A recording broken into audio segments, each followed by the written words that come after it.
Ridiculous numbers for a catcher, for a predominant catcher. He plays some first, he plays some DH, but he's predominantly a catcher. 30 of his, 48 games he's played have been a catcher, and he split the other 18 between first base and DH, but more than 50% of his games are behind the dish. And he's pacing to catch another, 100 games this year, which for a guy who's 34 is not easy.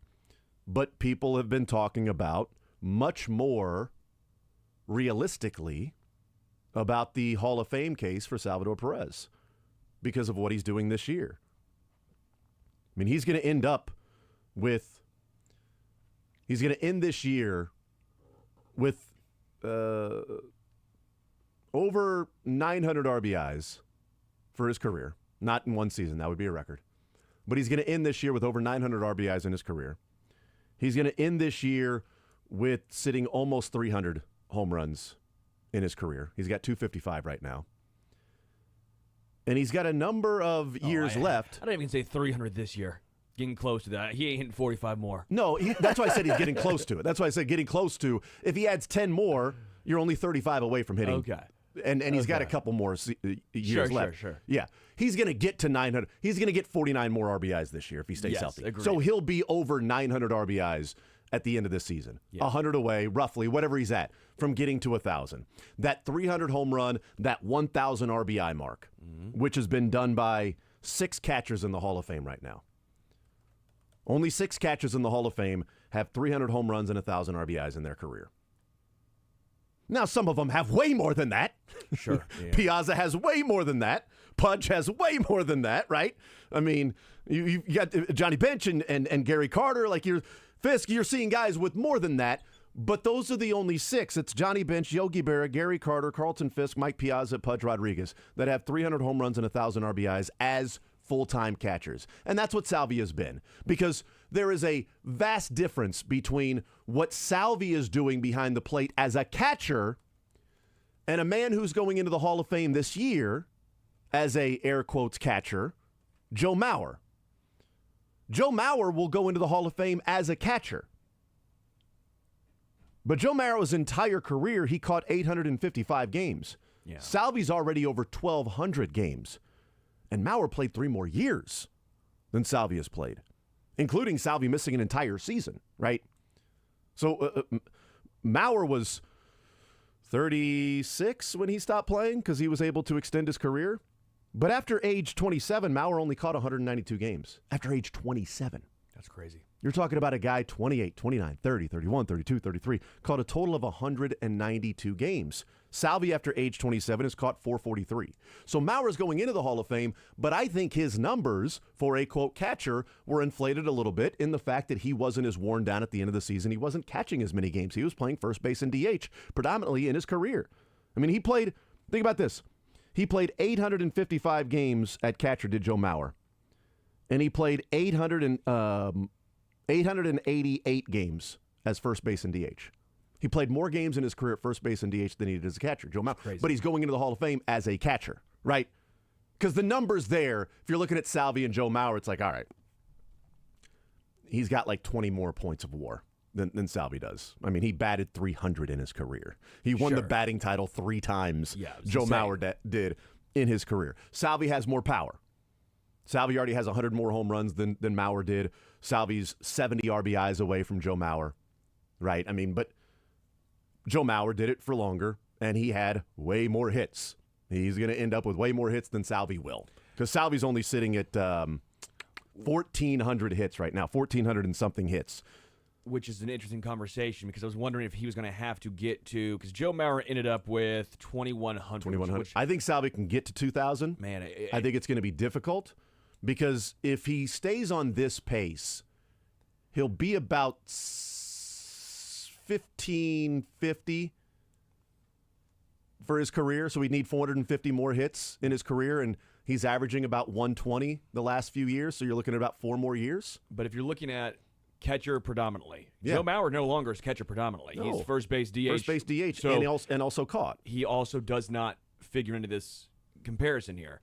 There's been only 7 catchers in Major League Baseball history that have had more than 2,000 hits.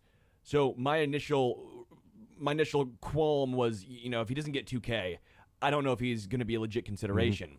And I'm looking at that list. Ivan Rodriguez, 2,800, obviously. Carlton Fisk. Played 24 years, Carlton Fisk did. Yogi Berra. But the other names on the list, A.J. Przinsky, he's played a long time. Well, he got a lot of hits, but Jason Kendall. Jason Kendall's actually third man. all-time, by the way, which is That's amazing. Yadi Molina's fourth, and then Ted Simmons. But you don't have to have 2,000 hits. I mean, Johnny Bench had 1,800. Yeah. Jorge Posada had 1,500. So Thurman Munson, 1,500. Now I know is cut short, but the point remains that I don't think the 2K for a catcher is going to be a necessary factor here. For Salvi, the 2K would matter to me because, like when you mentioned Yogi Berra, I mean, Yogi Berra with all the Gold Gloves and the World Series and all of that stuff. 2K is a lock. Yeah. I just don't know if he's going to play that much longer. 2K seems like I think if Salvi plays 4 more years after this year, he can get there. Can get there. I'm not saying he will, but he can get there. But you're also saying 4 more years after this year. 4 more years. That's right. 4 more years. I will vote Salvi in for 4 more years right now. But like we'll see what he ends up this year. And is this a 1-year sort of like the villain in a movie? You think they're dead, you start walking away, and they reach up and grab the leg, and it's one last try. It's the Undertaker. But the Undertaker woke back up and then was a badass. Well, no, because this is his prime. Right, but what I'm wondering is this the Undertaker? Is Salvi the Undertaker that he's waking back up and now he's just going to be this monster for the next couple years? Or is he the villain and wakes up and grabs the leg and it's one more kick to the head and then the villain or whatever goes back down and fades away again? Right? Is this that one more lunge for Salvi and then he goes back to being what he was the last couple of years? I don't know, because you had a 48 home run season. You had a couple of years where he was okay, and now you've got this year where he's OPS plusing at 170. The one pushback I will give, not really a pushback necessarily, in 2022, the numbers weren't great. OPS 757. If he does more of that, I think we're all still fairly happy, right? That's still a damn good season for a catcher.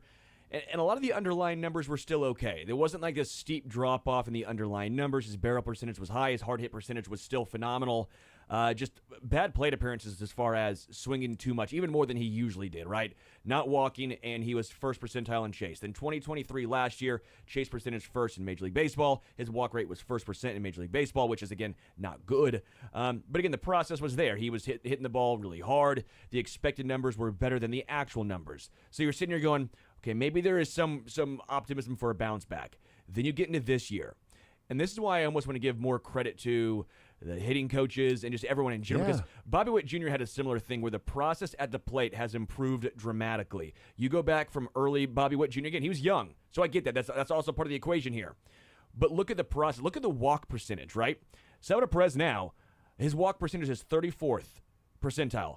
It was 1. This is a massive step up. He's walking at 7.1% of his plate appearances. It was 3%. He's still chasing at an alarming rate, but that's always been his game. Vladimir Guerrero Sr. was the same thing. Yeah. Didn't matter. They found ways. Well, you're not walking off the island. But you look at the hard hit percentage for Salvi, 93 percentile. Barrel percentage, 93 percentile. All the expected numbers are 97, 97, 98. There's nothing with Salvador Perez that, again, shows you outlier. This is who he is. But is this who he's going to be now for the next couple of years? 3 more years, I don't know. Yeah. But I would even say for next year. This year, and if he's this next year as well, then, hey, I'll sign up right now. Because, hell, I'll sign up right now if he's this the rest of the year. You know what I mean? Sure. That's because as a guy who wants to play every single day, you're going to get tired. Load management happens in baseball. I know we like to make fun of people in basketball with load management, but let's not act like load management doesn't happen in baseball either. If the load management didn't happen in baseball, Sal would be catching every day. Happened when he was younger in 2014. Yeah, so. Yeah, absolutely. Load management happens, and load management for Salvi and just taking care of his body, and some of that is on the manager, and I think Quattro's done a really good job of that. And I think his hand is kind of forced a little bit because Freddie Fermin is swinging the bat the way that he is right now. It's almost like you got to find a way to get Fermin's bat in the lineup. Can you move Fermin to the outfield? Can Fermin become a corner outfielder in an everyday play? MJ as a backup catcher wouldn't be great because of the defensive issues.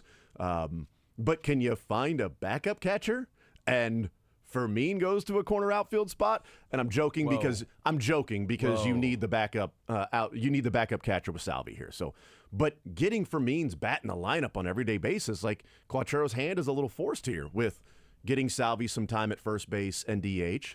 But also, if Salvi's catching, then get Fermin some time at DH. You know, even though Velasquez has swung the bat a little bit better the last couple of games, and maybe he's coming around. Hopefully, he is. He heard us talking about, here's your ticket to AAA. I told you it's and all then he about hit a home negative run. reinforcement, Jason. That's right. I told you negative reinforcement works. Since we said Velasquez has to go down, you can't keep this up anymore, he's been a different hitter. So finally, we got somebody finally got to him. It was us. So you're welcome, Nelly. You're welcome, Royals organization, for what we were able to do.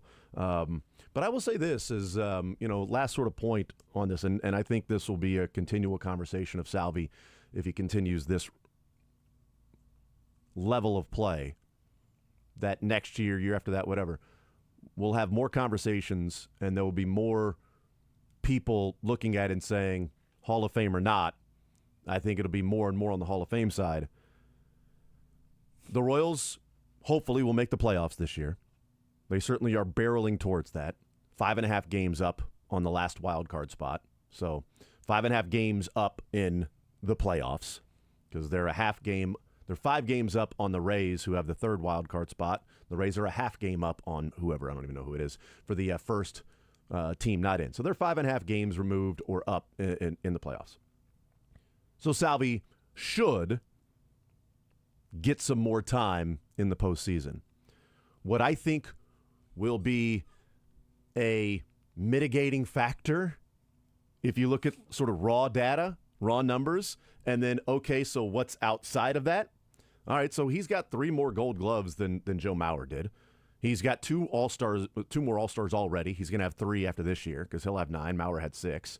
I think he's clearly the leading candidate for Silver Slugger in the American League as a catcher, so that would give him 5 along with Joe Mauer. But he's got the World Series MVP. Yeah. And Salvador Perez, if you look at his overall playoff numbers, not amazing, 31 games and OPS at 679.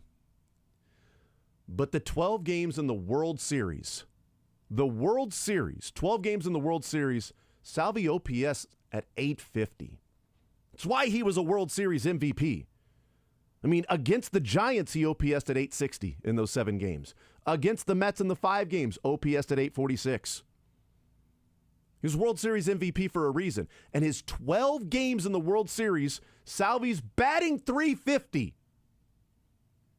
Getting on base at .375, slugging .478, an .853 OPS in 12 World Series games. Oh, small sample size. Yeah, because it's the World Series.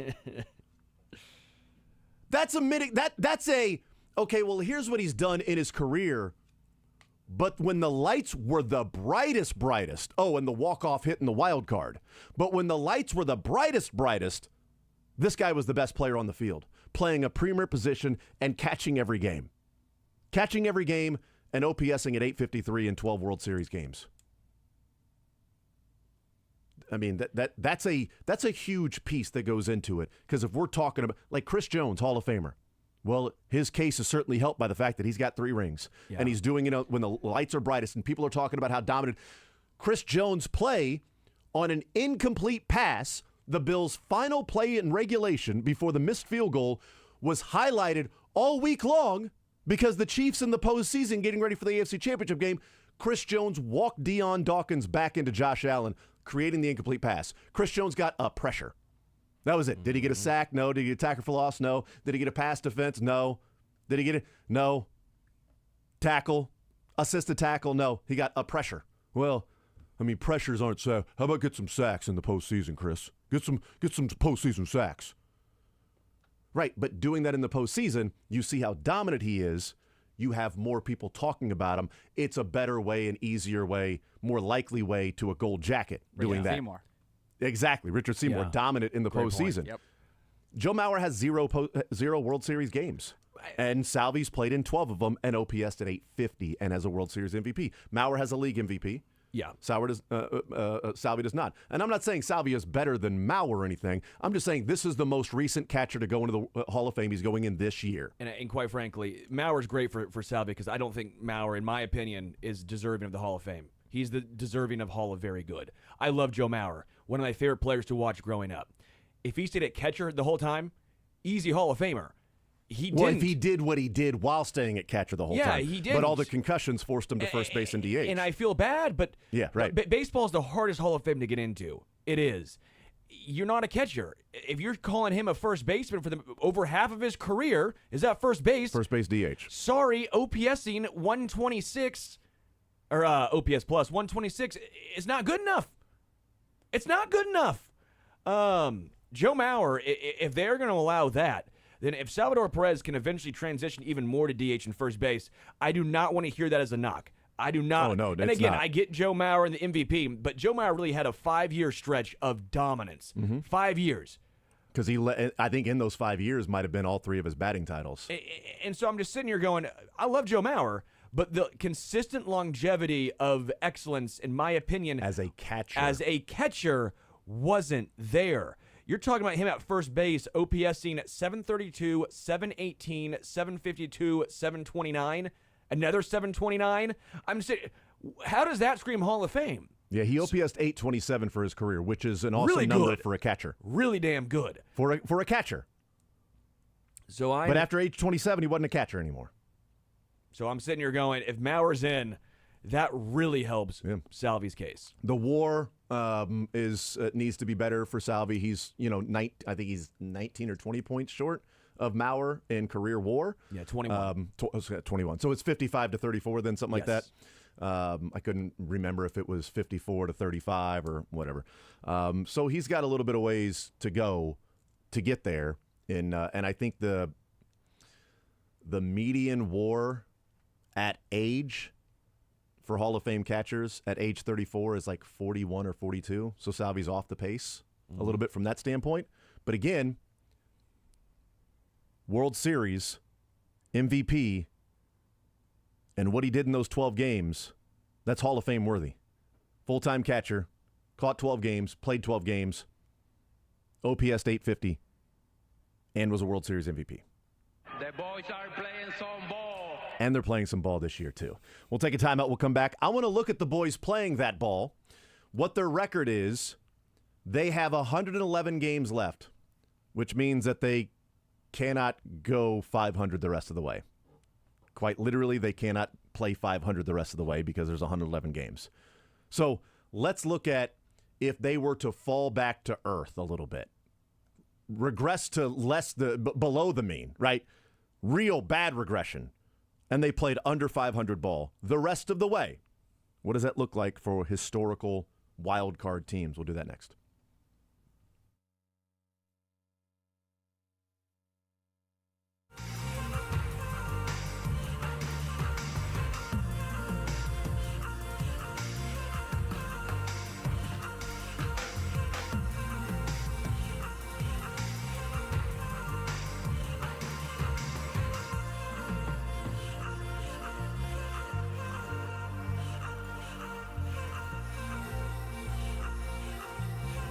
Secondary site. Tickets for less will...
All right, we continue right here on Sports Radio 810 WHB. Jason Anderson with you, Sterling Holmes, Dylan Michaels. 913-912-4810. Text says, does a second World Series appearance seal it for Salvi? I mean, like I said, it's 12 games that he's played in the World Series. It's not just the first one with 7, but then the second one was the MVP. I mean, to me, that's a huge factor. If they never made it back, if Game 4 against the Astros, that comeback doesn't happen, and Salvi plays the 7 games in the World Series against the Giants and they never get back, it's rough because you would take away a World Series ring and a World Series MVP from his resume. Well, that's huge. And how much do you value a regular season MVP versus a World Series MVP? Yeah. Tex says, who cares about stats in the postseason? Reggie who? Oh, yeah, Mr. October. Well, exactly, yeah. Think about Julian Edelman.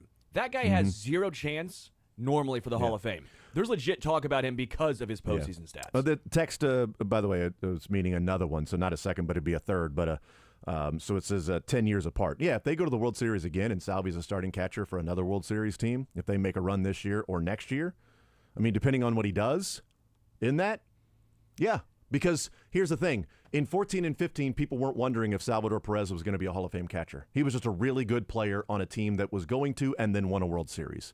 10 years later, if he's on a team that's playing in the World Series, that will be part of the conversation, is he's playing in his 3rd World Series, is Salvador Perez. Potential future Hall of Famer. And when the national media starts having their conversations about it, make no mistake, that can start to shape the opinions of those that are voting in the Hall of Fame. And Pudge Rodriguez barely got in. I think he got like 77% of 75% is the minimum. But there was also a lot of the whispers around the steroid era, things like his that. First year? Or do you know what ballot it was? Baseball is wild. I'm not sure, to be honest with you, if it was his first ballot or not. I have so many qualms and issues I'm not sure. with baseball voting. But if you took away any of the issues with, I know you can't do that, but if we just like went back and eliminated the steroid era or whatever and didn't even know that was happening, well, Bonds and Clemens, those guys would be in the Hall of Fame. And I would guess Pudge would get more than 77% of the votes to get into the Hall of Fame. Oh, it'd be like 95. Unbelievable. Because the guy won 13 Gold Gloves and was, had like 1,400 RBIs and like 300 home runs. Like the guy was amazing. And those first 2 you mentioned were the only people taking steroids, and were the first people to take steroids. That's right. In baseball. That's it. Yeah. Yep. It's so great. Only those 2. Yeah. Bonds and Clemens, no way they're getting in the Hall of Fame. Bagwell, Pudge, why are we even questioning these things? Oh, Big Poppy, he's got a great smile. Got a great smile. Hey, look, he was looking good the other night. Allegedly, of course. These are all alleged, of course. Front row the other night, baby. Texas, does Salvi get his number retired and or a statue? Yes, both. Yeah. 13 gets retired and Salvi gets a statue out there. Does Gordon get retired, his number? I wouldn't I mean, I don't. It feels like if you get a statue, isn't that sort of like hand in hand? If you get a statue, isn't your number retired? I mean, the statues they have out there are also numbers retired, right? Brett, White, I feel like Hauser. it's kind of one per era. I mean, I know Yeah. Frank, Yeah, that's I what I was guess saying. Frank White a little bit, but he doesn't have a statue like George. I feel like if you get a statue, you're the only one getting one. Because I don't think Kane does. I love Kane, but he didn't play here No, long Kane's enough. not getting. No, he's not. No, it's only Salvi or Gordon. Those are the only 2. The third name I'll throw in, which I don't think is going to happen, James is Shields. Zach Greinke. No, Greinke's not getting. Zach no. Greinke. If he goes into the Hall of Fame, I'm hoping he's wearing a Royals hat. He doesn't get to choose, but I'm hoping that's happening. Yeah. I mean, I don't know. How many teams would he choose from? Oh, he's like an 8. Well, Right, but like legitimately, like he wouldn't choose the Brewers. Like Major League Baseball wouldn't put a Brewers hat on Maybe him. the Dodgers. gosh, probably. he's got 77. Would they put a Dodgers hat on him? Would they put a That would be my choice. Is like the most recognizable. So Royals 9 years, Arizona 4, Dodgers 3, Houston 3, Milwaukee 2, Angels. The 6 games with the Angels 1. So he's going in as an Angel. That's the only And thing. he I didn't can win a think of. ring with Houston, did he? No. He didn't have think a he ring just yet, missed. does he? No. Yeah. Cy Young, 6-time All-Star, 6-time Gold Glove. Yeah, the Cy Young was with the Royals though. Yeah. He should have had one with the Dodgers, and they gave it Yeah. to Kershaw, which was Yeah, silly. right. He's a 2-time ERA title leader Yeah. as well. That was that year. Which The one with the Royal? Both with the Royals or only one? No, he had that 1.66 with the Dodgers that one year in yeah. 15. Yeah. Actually, the year the Royals won the World Series was the year Zach Greinke was. Imagine that. Imagine Greinke on that 15 Royals team. That would have been Yeah. with that 1.66 ERA Yeah. in 222 innings. Yeah. Wow. Yep. 913-912-4810. I went and looked at the last, it ended up being 13 years because I got back to 2010 and then I stopped because I didn't want to go anymore. So I went back and looked at the wild card winners back to 2010, but there are 3 wild cards now. So I then went after these last 2 years, so 23 and 22. 22, 23, the first years of having the extra wild cards there. So looked at their numbers and then went from 2021 to 2010 what the 6th best record in the leagues was, because that's the last wild card, 6th best record. And I just wanted to see what it was compared to where the Royals sit right now. And as I said, they're sitting 32 and 19 right now. There are 111 games left. They cannot go 500 the rest of the way because that's an odd number. So I even gave them 1 game under 500. I made them 55 and 56 the rest of the way. So even if they fall way back to earth and play 1 game under 500, that would give them an 87 and 75 record on the season. If they played 1 game under 500 the rest of the way, they'd be 87 and 75. Would you take that, by the way? Well, let's go through the numbers here. So looking back all the way to 2010, in the American League and the National League, looked at them both. So we're talking about 87 wins for the Royals if they were to play 1 game under 500 the rest of the way. Here are the wins from 2023 back to 2010 for the 6th best record in the American League. These are wins. Again, Royals 1 game under 500 be 87 wins. 89, 86, 91, 93, 90, 85, 86, 86, 87, 91, 90, 86, 88. National League is a little worse. 84, 87, 83, 86, 88, 87, 86, 84, 82, 86, 86, 86, 86. Yeah, not many 90s in that one. Not many 90s in that one, but 2021, you had a 91-win Toronto team that didn't make the postseason. You had 2019. I didn't count 2020 in there. Yeah. 2019, you had a Cleveland team that won 93 games. And in 2018, Tampa Bay won 90 games. None of those teams made the postseason. 2013, Texas won 91 games. 2012, Tampa Bay won 90. None of those teams made the postseason back in the day. They would have all made the postseason in today's wild card era because there were 2 extra wild cards that went for those particular teams. But here's what's fascinating about the whole thing. You take all of those years. It's 13 years because I eliminated 2020 because there was only 60 games. So I took 2020 out. The wins in the American League and National League for the 6th best record, taking all of those teams and then dividing them by what would be 26 years, 13 in each league. Do you know what the record comes to for the final, what would be the final wild card spot? 87 wins. 87 and 75. It's what the last 13 years, if you take the American League and National League 6th best record. Now it's 88 wins in the American League.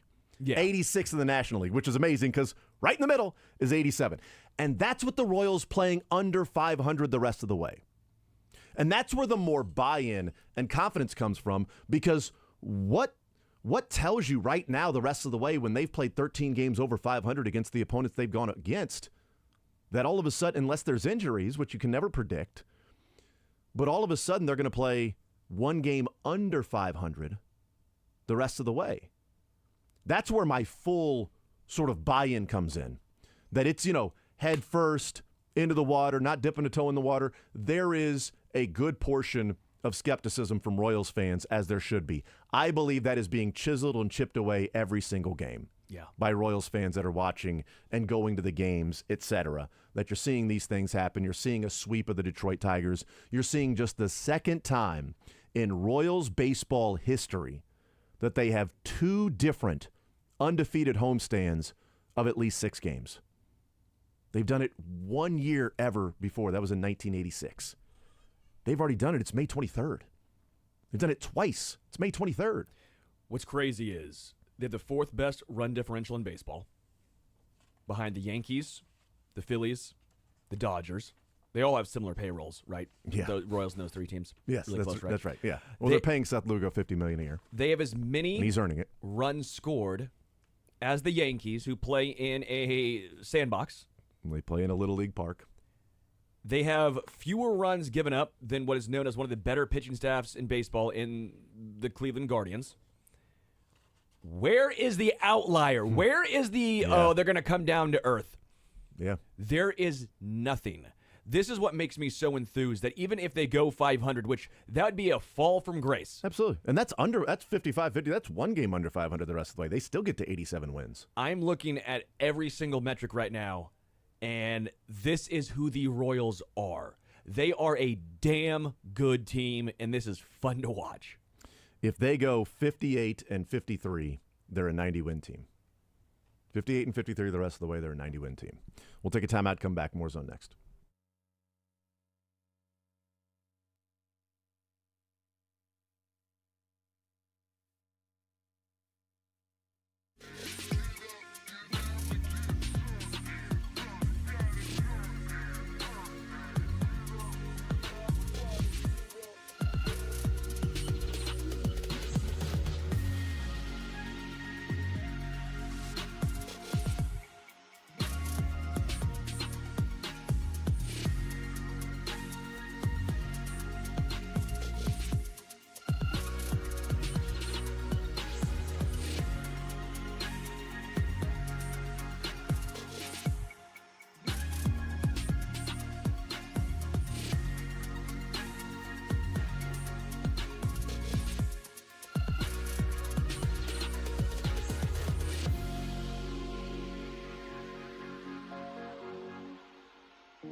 All right, wrapping up this hour. We'll talk some Chiefs football with Matt Lane, KC Sports Network, kcsn.substack.com. Get his thoughts on this Chiefs team. You wrote about Jared Wiley, what his impact on the Chiefs can be. Get his thoughts on Trent McDuffie, predominantly playing on the outside now, looking like he's making that move from slot, all-pro slot cornerback to being on the outside, wanting to travel with wide receivers, wanting to take that L'Jarius Sneed role, which then means the question is who's going to take that Trent McDuffie role. He mentioned two players, Shamari Connor and Nick Jones. Nick Bolton mentioned Shamari Connor, talking about players stepping up. So somebody's going to have to fill that void if Trent McDuffie is attempting to fill the void with L'Jarius Sneed. It's next man up. Next man up for us is Matt Lane.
The Zone is presented by Guaranteed Foods, delivering all natural food to Midwestern families since 1958. Enjoy healthier food, more free time, free delivery, and better value.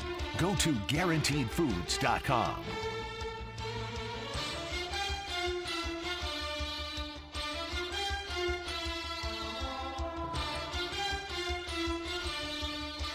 All right, we continue right here on Sports Radio 810 WHB. Jason Anderson with you. Sterling Holmes, Dylan Michaels heading up until 2 o'clock. Let's talk some Kansas City Chiefs football from KC Sports Network. Matt Lane is our guest, kcsn.substack.com and the KC Laboratory Podcast. Matt, welcome to the show. How are you, sir? Oh, I'm doing great. Thanks for having me on. I'm excited. I'm rejuvenated now because we actually have something that almost resembles football that's happening. I'm glad you said almost. It almost resembles football. We always have to acknowledge it is a passing camp, right? I mean, Andy Reid talks about that. It's a passing camp. It's a passing camp. It's a passing camp. So we always have to take that with a grain of salt of what we're seeing out there, knowing that it's much more centered on that passing game, which I'm good with. Yeah, I mean, I guess it's good that it's, a passing camp. Yeah, it's not full-on football or anything like that, but it's a passing. It's like better than being like a summer camp, which is what we'll be doing like a month from now when no football is happening. So it's a bonus. That's exactly right. You know what? It's a little bit more than watching Patrick Mahomes work out with his receivers down in Dallas. We get a little bit more than that, right? Yeah, there's defenders that are there. They can't not defending, but they are at least present there. On the field at the same time, sometimes the same play. So we're getting there. We're inching closer and closer to football, and now we get to all be super excited for how good all the different offensive players look. Exactly. Well, let's talk about some defensive players because while it's a passing camp, that also would mean it's a pass defense camp to go along with that. Trent McDuffie talked yesterday, Matt, and one of the questions that was presented to him was, hey, we're watching these OTAs and you're lining up outside. Is this something that is going to be your role? And there was no question about it that Trent McDuffie essentially saying, yeah, no, I'm playing the outside, and saying that it was a bigger adjustment for him to learn the slot than it will be for him to just simply play outside, which was what he was doing in his career.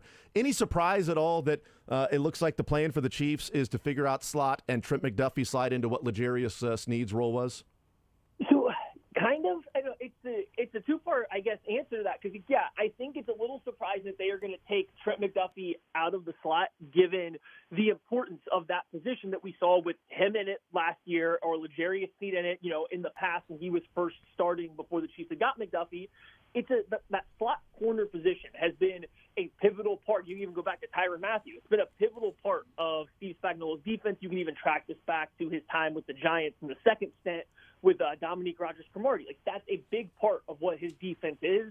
You want a very good, a very versatile defender there, a guy that can play the run, that can blitz, that can play in man or zone coverage. So it's a very tricky and very difficult position to play, and that's why it was really impressive how good Trent McDuffie was sliding in there, which allowed L'Jarius Sneed to play outside despite him also being pretty good out of the slot. So to move him out of the slot to play outside, I think the first thought is that's a step forward for him or a step up in terms of difficulty and competition, but I don't know if that's the case in Steve Spagnuolo's defense. So I'm curious to see how it plays out. It does let me know that the coaching staff has some faith in someone on the roster, whether it's more Shamari Connor in the slot, whether it's Najee Johnson, who had to miss last year but was apparently gaining some steam in training camp last year before getting hurt. Just someone's going to step into that role and kind of take a step forward. But, yeah, I was a little surprised to hear them say they're kind of moving him out of the slot, given how important that position has always been to a Steve Spagnuolo defense. Do you think he will eventually travel with the best wide receiver? He said he wanted to, and that's what every top cornerback wants to do. Do you think they will allow him to, or want him to play quite literally what L'Jarius Sneed was doing last year, not only playing on the outside, but traveling with the best receiver? I love Trent McDuffie. I think he's a phenomenal player, phenomenal cornerback, defensive back. He does some things better than I think L'Jarius Sneed did. I don't think he's the kind of corner that can shadow all wide receivers, all number one wide receivers, because there are just quite simply some size limitations. And we've seen it show up when he has to play the ball downfield over his shoulder. I mean, Super Bowl notwithstanding on the fantastic, breakup against Deebo Samuel, we have seen him struggle to locate a football, be able to high point it against bigger wide receivers over his shoulder while running vertically downfield. So you're going to go up against a Jamar Chase. You're going to go up against these other bigger wide receivers on your path to the Super Bowl. I don't know if that's going to be a great matchup to have him go shadow those guys for an entire game and put him in these situations that are where he just usually doesn't thrive quite as well. But certain matchups, you find a matchup against teams like they have a Stephon Diggs. You find teams, maybe even a Justin Jefferson. Not that these guys aren't great wide receivers, that they won't beat him, but they have a skill set that kind of matches what he can handle, I think, a little bit better physically throughout a whole game. That's a good point. Visiting with Matt Lang, KC Sports Network, brought to you by the Kansas Department of Transportation and Drive to Zero Coalition, inviting you to join Fans with a Plan. If you're going to be drinking, always designate a sober driver. He had mentioned, Trent McDuffie did, when was asked about the slot, and guys then would have to step in and fill that role if they move McDuffie out to the outside. And you know what? I was going back and forth in my mind with this. I'm like, all right, so if McDuffie is good enough to play on the outside, okay, great. You drafted him not as a slot corner in the first round. You drafted him so that he could play outside, but he plays so many different positions. He's great against the run, great blitzing and rushing the passer, so he's got that going for him. And if you had Snead on the outside, then I can understand where you would have that luxury. But without Snead, okay, I get moving McDuffie to the outside. Is it easier to find a slot corner than it is to find somebody to play on the outside opposite Joshua Williams or Jalen Watson? He mentioned two names, and he said Shamari Connor and Nick Jones. Nick Bolton mentioned one name, Shamari Connor. Are we to take that as Shamari Connor right now is the starting slot corner for the Chiefs until proven otherwise? It seems like he is certainly going to get a real crack at that spot, right? And it's not the first time. I mentioned Tyrann Mathieu before. This isn't going to be the first time that a safety is going to be, given a chance to have that role for this Steve Spagnuolo Chiefs defense.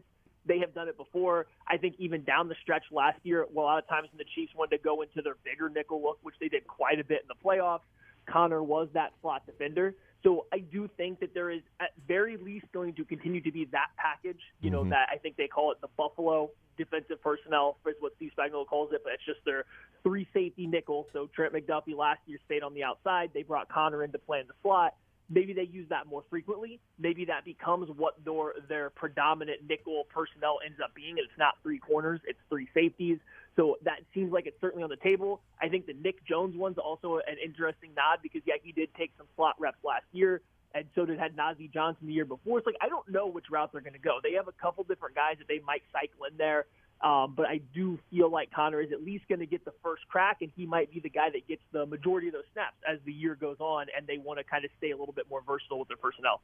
The other possibility could be as well, Matt, that what if Jalen Watson has taken a step forward or Joshua Williams taken a step forward? Hopefully one of them does, just simply to go opposite Trent McDuffie. But a Najee Johnson or a Nick Jones, or they found something in Haddon. And if that's the case, I do wonder if they feel comfortable that maybe they could put those guys that I named on the outside and McDuffie then slide back into the slot. That right now they don't have a comfort and they don't have a guy they look at and go, okay, this is definitely going to be an outside cornerback and we can throw Joshua Williams and Jalen Watson on the outside and keep McDuffie in the slot, or we are better served to put McDuffie out there and opposite either Williams or Watson or Nick Jones or Najee Johnson or Haddon, whatever, somebody earning that role and sliding in Connor to that slot than we are to try to find one of those guys and have them play on the outside opposite each other. Now you need both of them to play really well. That's my initial, I think, take on it as well, is that it's not necessarily a lack of confidence in those guys, but it's a lack of belief that Joshua Williams or Jalen Watson just really haven't taken that starting outside corner role and ran with it. We saw that because those two guys are still rotating with one another in an entire Super Bowl run last year. Nobody really earned that other starting outside slot. So, yeah, I think that's where I lean is they're kind of looking – we always talk with offensive line about putting the best five out there. I think that's kind of what they're doing here. They're looking for what's our best five, and our best five right now, I think it's probably hard to argue based on what we saw last year as well, is going to involve, Trent McDuffie, one of Joshua Williams or Jalen Watson, Shamari Connor, and then Brian Cook and Justin Reed, obviously. Like, that's probably your best five. And if that's your best five, Connor's got to play in the slot instead of as an outside corner. That pushes Trent McDuffie outside, who is still your best corner no matter where he plays. So that's the direction I'm leaning. Maybe throughout camp you get an outside corner that really does break through and kind of takes that job, and we can go back to using Connor more as a chess piece. But until then, I think they feel more comfortable with him in the slot and McDuffie out wide than having to play both Watson and Williams anytime they're going into the nickel.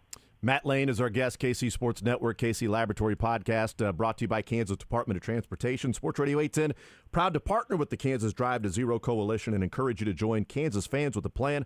Always have a designated driver or other sober ride to and from your destination.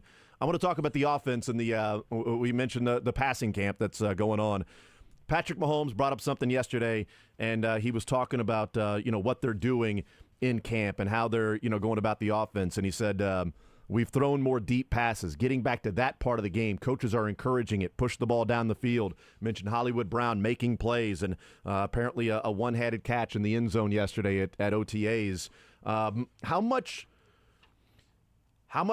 better, but also if there are incremental improvements to the deep passing game, how much better does that make the overall offense? So it's sort of a two-part question. How much better do you think the deep passing game will be?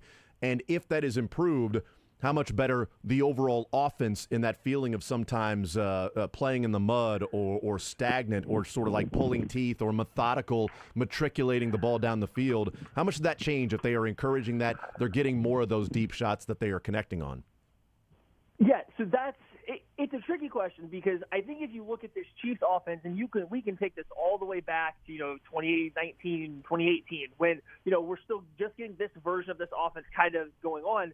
It comes off and everything's downfield. They're hitting everybody over the top, and Mahomes comes in, and nobody's quite ready for this. The league's being dominated by single high coverages, and the Chiefs are just stretching these guys vertically in ways that they haven't seen, and they hit it like gangbusters, and it takes the league a handful of years to really catch on. But then we kind of saw it there towards the end of 2021. The Chiefs are looking for these big plays.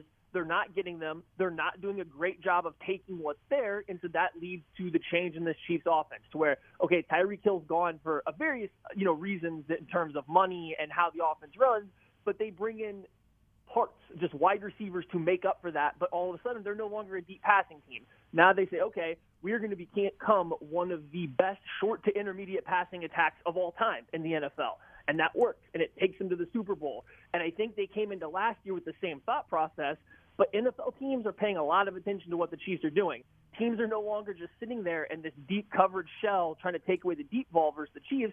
They say, we're going to throw a bunch of guys at the line of scrimmage. You can watch what the Ravens did. Kyle Hamilton, their star safety, is walking forward on every single snap because they're not afraid of the Chiefs last year throwing the ball downfield. So, yeah, I think Andy Reid sits there and he watched all that last year, and he's watching it this summer going, here's what's now being available. We're no longer able to be, quote-unquote, taking what's given to us 10 yards down the field over and over again because that's what teams are focusing on. So we got one way we can approach it, and it can go work two ways.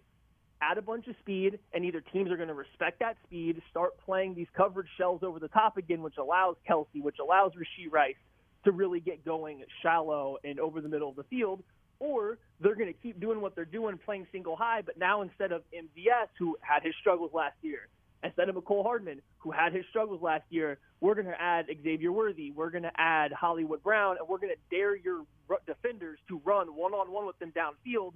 And now we'll take these deep shots and hope that we go from being one of the worst vertical passing attacks in the NFL last season to even just middle of the pack, which will probably lead to a lot of success given how teams were trying to defend them last year. It was shocking, jarring to see the numbers last year for Patrick Mahomes on passes 20-plus yards down the field, so 20 or more yards past the line of scrimmage for the Chiefs. And if we go back to his first year in the NFL in 2018 and just look at quarterback rating for those deep passes, in 2018, he had a 106.4. 2019, he had a 122.9. 2020, he had a 109.5. You see the trend. 2021, he had a 113.3. 2022, he had a 107.1. And last year, he had a 34.1. I mean, just like it's drastic, right? The fall off from that.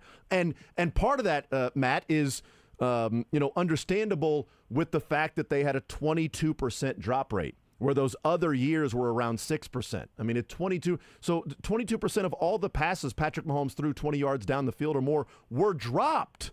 Like, that's just an astronomical number, and so no wonder that rating, tanked and the bottom fell out because, they were having so many passes dropped. I mean, they threw the exact same number of deep passes in 2022 and 2023. 63 attempts, 20 yards down the field. The difference of the 107.1 quarterback rating and the 34.1 is the 6% drop rate and 22% drop rate. Yeah, the wide receiver play downfield was certainly so. The players are about the same from 2022 to 2023. I think you can easily say that MVS didn't have as good of a season last year, and that played a big part. But a lot of the other players on the vertical passing game were the same people. It was just it worked better in 2022. Mm-hmm. I think teams dared the Chiefs to do that. They dared them to win with those same guys, and it was a good payoff by teams in a singular game. Obviously, it didn't stop the Chiefs from winning the Super Bowl, but it was a good bet within the game. So I think the Chiefs are trying to fix that. I don't know if it's going to be a ton of volume downfield again because, if you go back through the numbers, it's not like they were throwing a crazy amount of deep passes even back in 2020 and 2019 when they were considered a more dynamic passing attack, but it's the success rate on them. They were hitting them a lot more frequently. And, I mean, Tyreek Hill changes a lot of stuff, but a lot of it looked easier. It wasn't a lot of covered shots to bigger wide receivers down the sideline like Justin Watson or MVS. They were getting guys open downfield, and I think they missed that element last year. They would like to get back to that, especially as Travis Kelce is getting older. He needs maybe a little bit more space to operate now. Rashee Rice is developing as we speak right now, but he does need that space. He's still not an elite route runner. He's not good against everything right now. They need to create space. So teams now have to either give those two guys the space they need, or they have to defend against these two guys that are, two of the fastest players in the NFL right now. I think that that's a hedge based on the lack of space that they saw underneath last year that the Chiefs are going to go with. So hopefully they find some more success again this year. Visiting with Matt Lane, KC Sports Network, kcsn.substack.com. You wrote an in-depth piece looking at all the different traits and film study of what Jared Wiley can bring to the Chiefs offensively. I loved reading it. It was really informative. Some of the positives, some of the areas that he needs to improve upon, development issues or parts of his game that need developing. What did you learn from doing this deep dive and this study on the Chiefs' newest tight end? Yeah, I think tight end in general. So not even just Jared Wiley, tight end in general, especially if we're not talking the very few guys that get to be drafted in the top 10 or something like that every a couple years at the tight end position. They need time. They just need time as they go to the NFL because it's the one position where you have to be able to block a 275-pound guy, but also you have to be able to run away from a guy that can run a 4.4. You have to be able to create separation on passing routes for them. And so it takes time for tight ends to develop in the NFL, and I think Jared Wiley will be no exception. I think especially given his, I don't want to say complete lack of experience, but he hasn't played tight end his whole life. He hasn't been a wide receiver his whole life. He played quarterback going back to high school. He then goes and plays the predominant amount of his snaps in an air raid system at TCU once he transfers in there. So he's a guy that's probably not ready to have a huge impact early on. Will the Chiefs find a way to weaponize his athleticism, running the seams, maybe getting him on a couple screens? Yeah, I think they can definitely do that, go back to some of the early on Jody Foster's type stuff. Maybe they get some back of the Demetrius Harris usage where they run him down the middle of the field and use his size and his speed. But I don't think that he's quite ready for a huge role early on. And that's fine because that's most tight ends. Give him some time to add the strength, to add the size, to learn how to use his 250-pound body versus NFL secondary players that are going to be much smaller than him before we have super high expectations. I really want to see Jody Foster in a Chiefs uniform just to see what happens as opposed to Jody Fortson. That would be amazing if that happened with, a little... You think they might put up the same amount of stats, right? Would she stay just as healthy as Fortson did? At this point, yes. That's right. That's right. One of the things that I had a couple more questions with Jared Wiley for you in what you wrote. One of the things that I was wondering, when they drafted Jared Wiley, I'm like, all right, the Chiefs obviously love 12 and 13 personnel, and they weren't as good last year in 12 and personnel as they were in 2021. So that part of it, took a step back.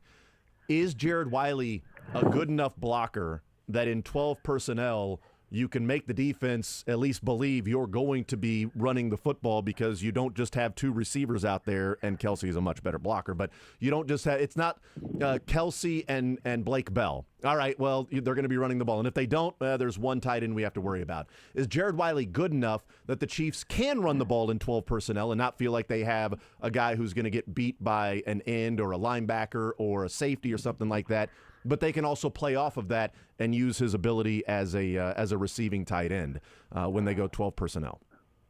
I don't think so as a rookie. I don't think teams are going to look at a Travis Kelce and Jared Wiley lineup, especially early on in his career, as these guys are probably going to push us around, that we have to make sure we stay in our base personnel package to be able to handle these guys. Because I think that both of them, Travis Kelce at this point in his career can still be a good blocker, but it's a lot more when he picks and chooses. It's a lot more, this play isn't required for me to dominate this block. I just have to get in the way.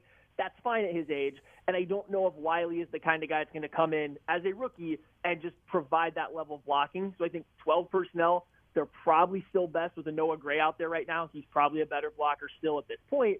I find 13 personnel a little bit more intriguing now with Wiley over Blake Bell. Yeah. You still don't have that dominant tight end blocker, but I put all three of those guys out there. You put a Kelsey, a Gray, and a Wiley out there.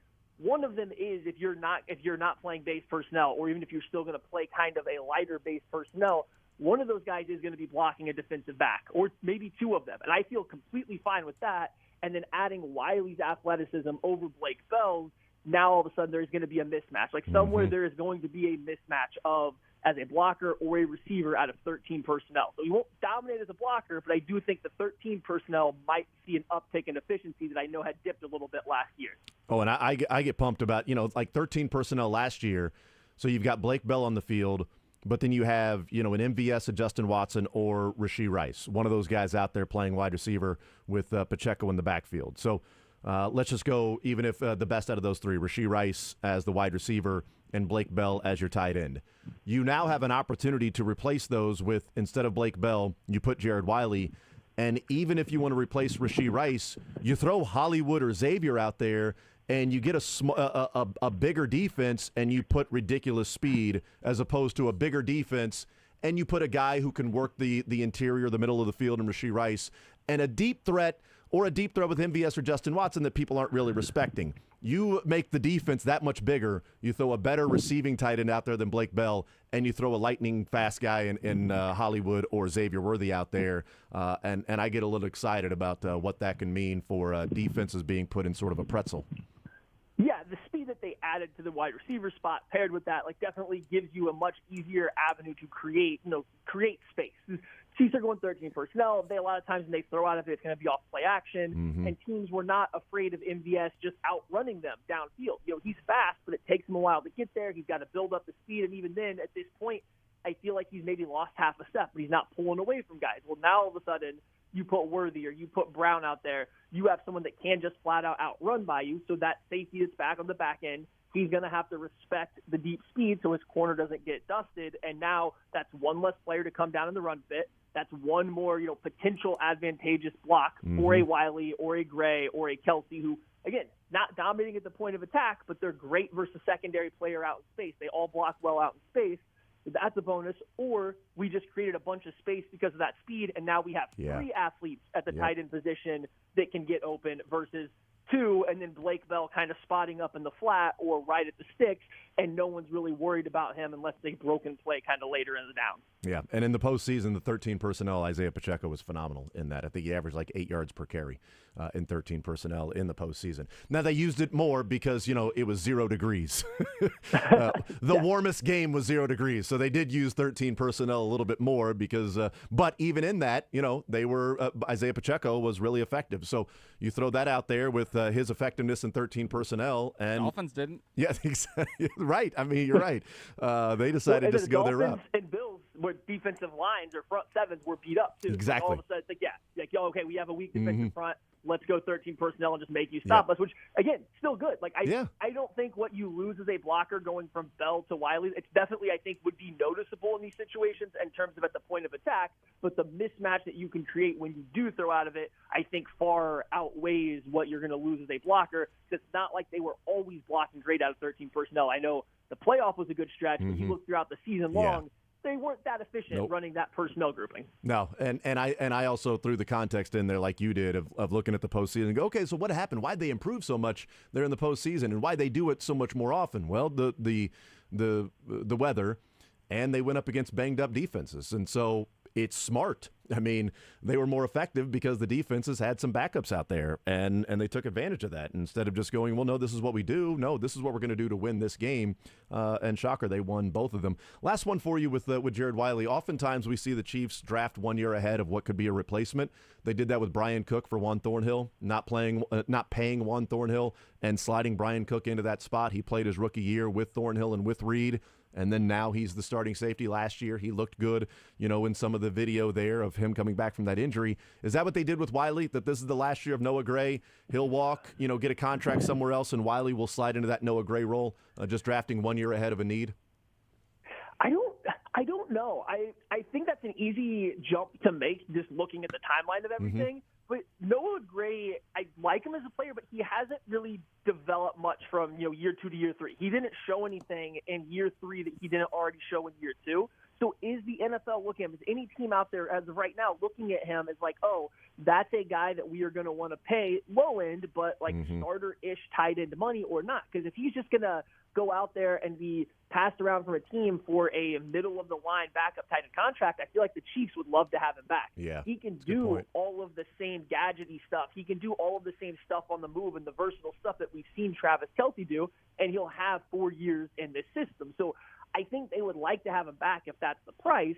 Now, if he's going to get starter tight end money, even low end somewhere, then sure. I just don't know if we've seen him take that jump yet. And it's hard. I get it. It's hard playing behind Travis Kelce to show what you can do. But there's been times where he's been given, I think, a few more opportunities to do so, and he just hasn't quite cashed in yet. So it's a big year for him. If he comes out and shows more this year, yes, I think Wiley might be the replacement. But if he kind of is the same guy, then maybe the plan is to use Gray and Wiley in the future together to be the Kelce replacement versus replacing just Gray, since it's going to be impossible to replace Kelce one to one. No, it's interesting the how much he would be wanted on the open market and the price. You draft ahead of Juan Thornhill because he got a $21 million contract from the Cleveland Browns, and you didn't want to be paying Reed and Thornhill. You're paying Reed and second-round draft pick Brian Cook as your safeties. So, Matt Lane, KC Sports Network, KC Laboratory Podcast. Matt, as always, you're the man, brother. Appreciate it. Enjoy the football. We'll be reading and watching all of that stuff, and we'll catch up with you soon. Awesome. Thank you guys for having me on. Enjoy the rest of your day. Absolutely. There's Matt Lane, KC Sports Network, kcsn.substack.com, the KC Laboratory Podcast. It's brought to you by the Kansas Department of Transportation. Together, fans with a plan are helping prevent crashes and serious injuries caused by impaired driving. Do your part. Use Safe Ride, schedule your trip on your favorite rideshare app, or designate a sober driver. We'll take a timeout, come back, more Zone next.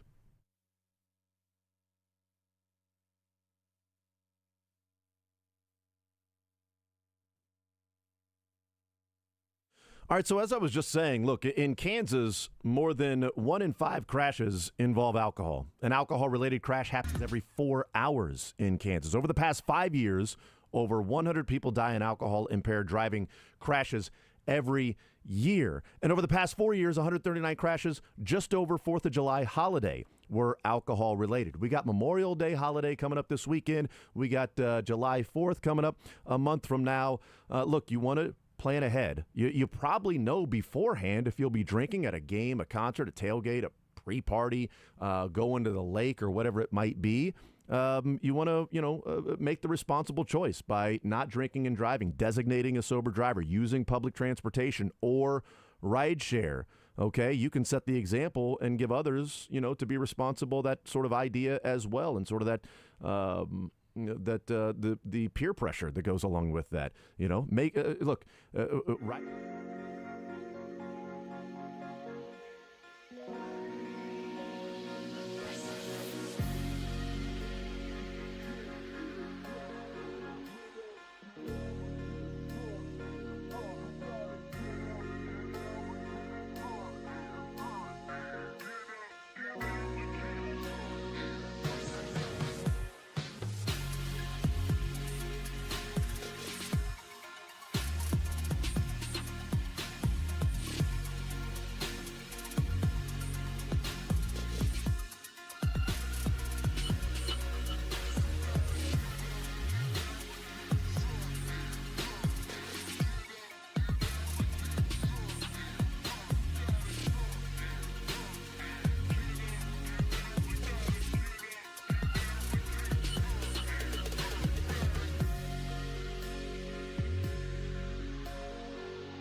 B. Jason Anderson, week of Sterling Holmes, Dylan Michaels. Thank you to Matt Lane, KC Sports Network, kcsn.substack.com.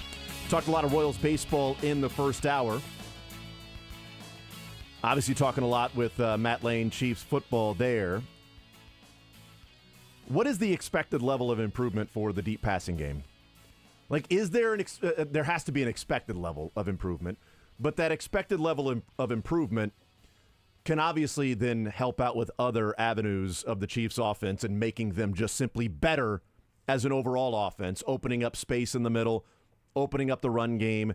If you are one, more likely to throw the ball down the field, if you are two, more likely to complete the ball down the field, if you are three, more likely to maybe score touchdowns from any blade of grass like it used to be with the Chiefs offense.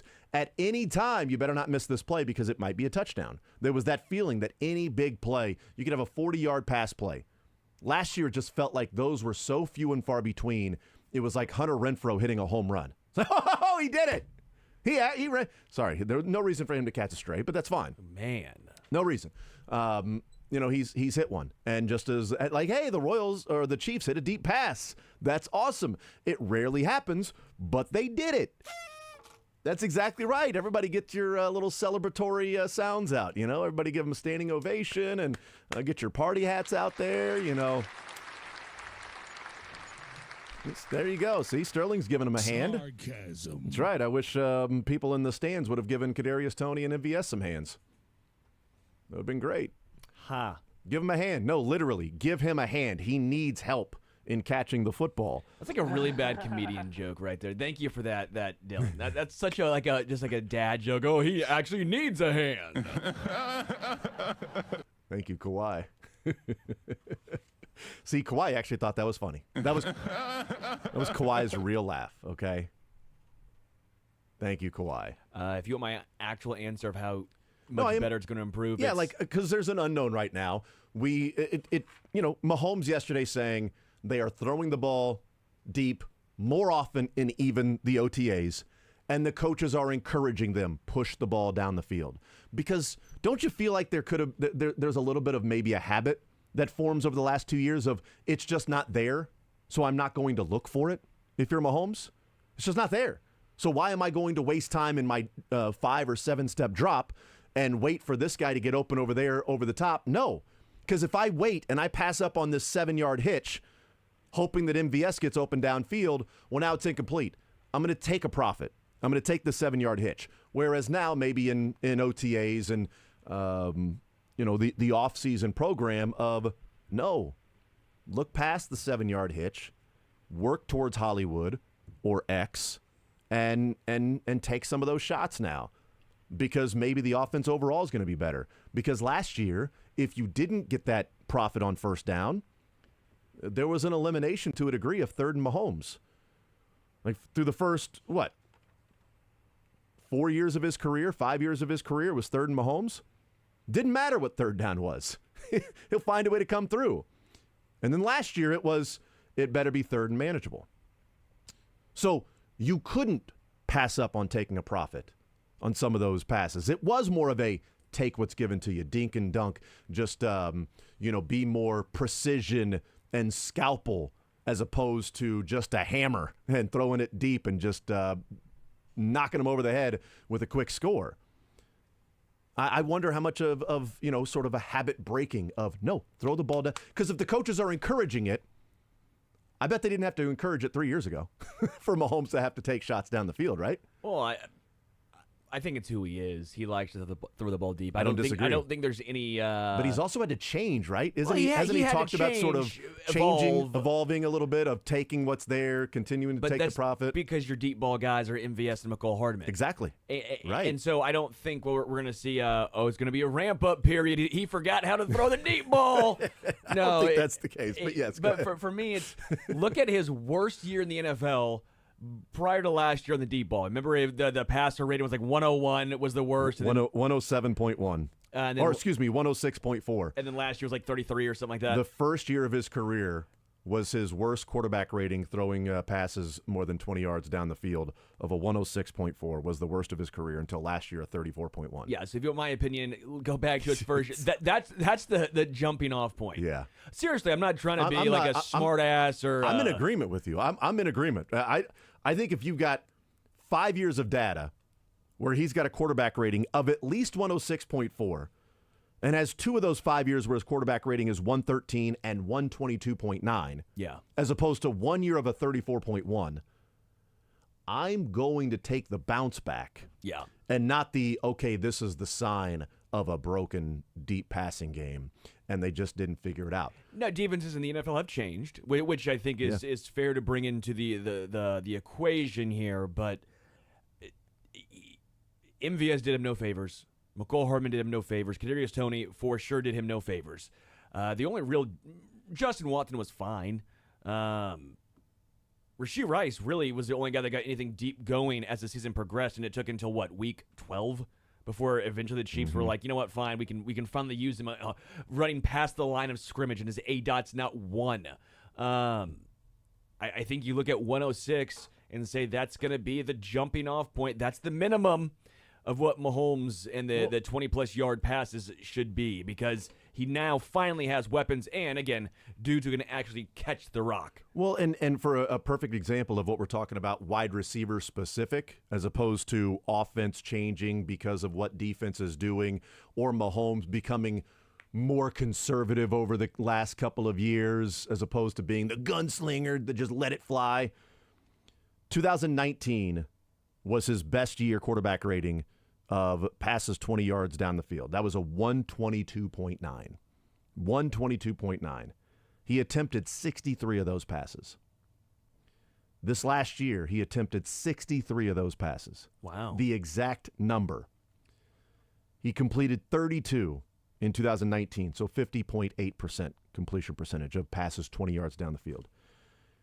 He completed 28.6% this last year, almost half. But here's the point. Of the 63 passes that Patrick Mahomes attempted, 2 of them were graded as drops. 2. In 19 or last year? 2019. Yeah. 2019. 2 of them were graded as drops. The 63 attempts this last year, 14 were graded as drops. 14. 12 Incredible. more attempts that were graded as drops this last year alone compared to what 2019 was with the same exact number of attempts. Yeah, and that does not even take into account, that's just drops only, Just drops. Not when MVS is running into the safety help and Mahomes is like, dude, you're running the wrong. Or McCole can't judge the ball in the air, can't like track it 4 times. and all of a sudden he looks and it lands 2 yards in front of him. That's not a drop. That's just an incomplete pass. That's not one of the 14. Yeah, and thank God Tashawn Gibson couldn't read one in the air either, because that was the only reason he caught that in the Super Bowl. Yeah, that's right. I mean, it's just, we've seen that last year, and it's why teams, and it was a great point by Matt, when you've got Hamilton that's walking up to the line of scrimmage with the Ravens, they're not playing too deep against the Chiefs. They stopped playing predominantly too deep in those shell coverages against the Chiefs last year. You started seeing them crowd the line of scrimmage. You started seeing them go, well, if you're going to take everything underneath, we're going to stop that, and we're going to dare you to hit the ball over the top. Well, you would dare them because they weren't doing that. And even if that guy might have been open, did they connect on that? Whether it was a miscommunication of where the safety was, where MVS or McCole Hardman or Justin Watson was supposed to go, or a lack of tracking the football, or just simply a drop. It was I'll dare you to do that, because even if you complete one, you're not going to complete 3 or 4 and completely change this game. But what we are going to do is stop you from picking us apart underneath time and time and time again. And that first drive, Chiefs against the Ravens, was brilliant. The offense the rest of the game was pretty stagnant against the Ravens. I think there was multiple reasons for that. I don't disagree. I think I left that game saying I have a greater appreciation for Tom Brady and the Patriots dynasty after that game, which was a weird, I think, thing for me to say or people to understand. Because we would look back sometimes on Brady's career and say, oh, great, check down Charlie. Look at a great 3-yard pass there, huh? But what he was doing was saying, hey, our defense is playing well. Mm-hmm. Why would I even force anything? Why would I even try and make a mistake here when we're going to win? As long as we do our job, we don't make a stupid play. And that's what the Chiefs really did in the second half of that game was Mahomes saying, hey, okay, if it's a 3 and out or if we get a first down and have to punt, that's not what we want to have happen. But if I make a decent pass and it gets picked off, let's say Kadarius Toney or whoever's going to be drops a ball on a deep pass and it goes into the defender and the Ravens take it back for a touchdown. Well, now the entire game's changed, and now we're playing on the defense. Now we're having to try and be the aggressors when we were the team that was leading. There is something in my mind that Andy Reid finally figured out and said, you know what? Defense is playing great. We don't need to force anything here. I know we're an offensive-minded team for the most part. Let's not do it. And that gave me a greater appreciation for what Tom Brady did in for example, the Patriots-Rams Super Bowl whenever we're sitting here going, they scored 3 points, they scored 14, whatever it was. Mm-hmm. I think it was 13-3. Well, they didn't need to score more. Yeah, they only needed 4 points. They needed 2 safeties to win. Apparently, that's all they needed. There was a podcast I was listening to. I think it was the Athletic Football Show, and they were talking about. They had discussed a while ago at like this convention or something. They were talking to a coach or a GM or something. They're like, well, what's the most important play in football? And he said, the punt. And it's like, well, that's dumb. Why is it the punt? And he goes, well, think about it. If you're punting, you're not turning the ball over. All right. And there are plenty of possessions that, end up with a punt or, turning the ball over sets up maybe points for the other team. It's the largest exchange of yardage of any play in the NFL. A 20-yard punt versus a 50-yard punt. Name another play that gets you 30 difference of yards. It was just odd that it was like, I wouldn't think of that. It made sense, right? The logic he was using. But it is very old school way of thinking of like the punt's very important, right? It's important. Dave Tobe would probably be like, hell yeah, that's my guy, right? Maybe it was Dave Tobe that said that. I don't know. It could have been Dave Tobe. But I think there's Judge.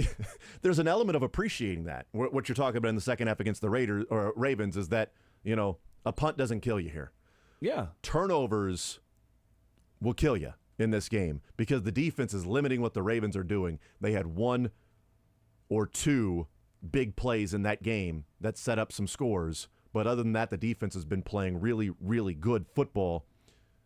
So don't set up short yardage situations for the Ravens. A punt doesn't kill you. Turnovers can completely change the game. And he certainly played that way late in the season.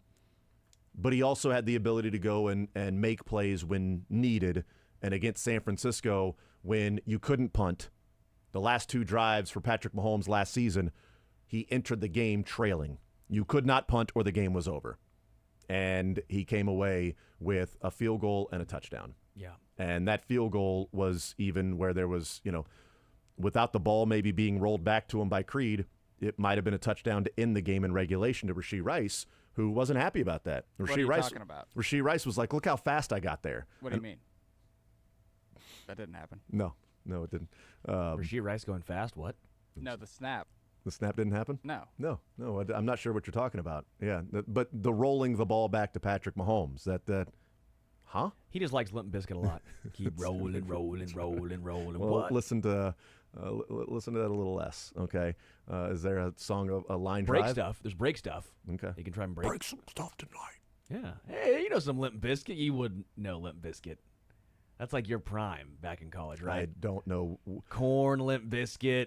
That's No. all you, baby. I have no. That's not what I was listening to.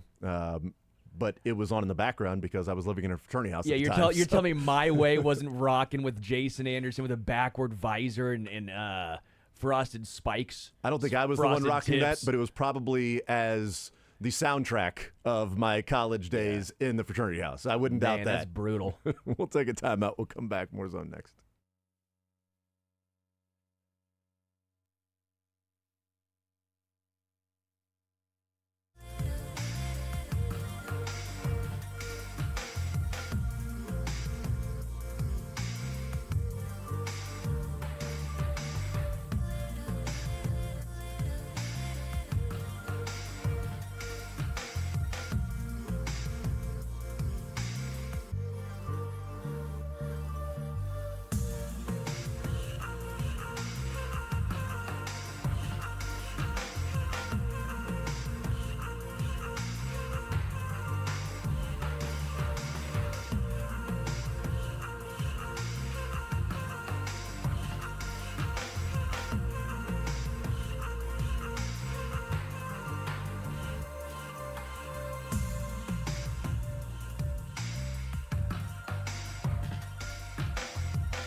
Sports or Leisure, presented by Johnny's Tavern.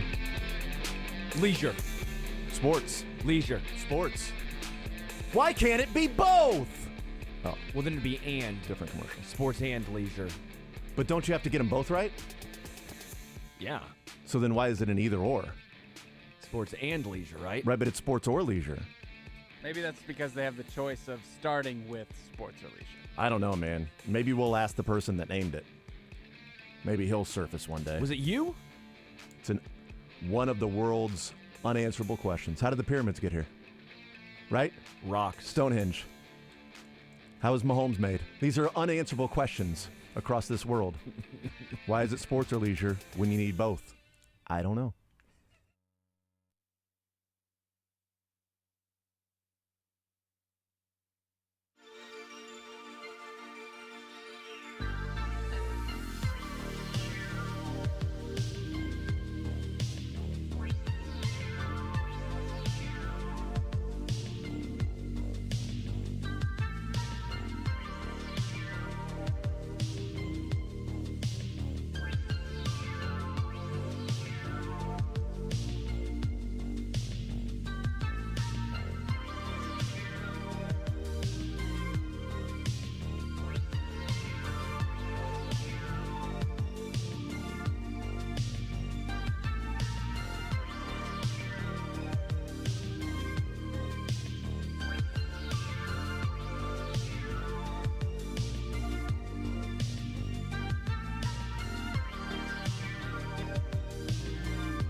more free time, free delivery, and better value. Go to GuaranteedFoods.com.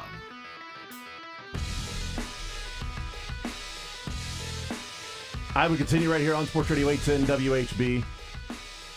Jason Anderson with you, Sterling Holmes, Dylan Michaels. So,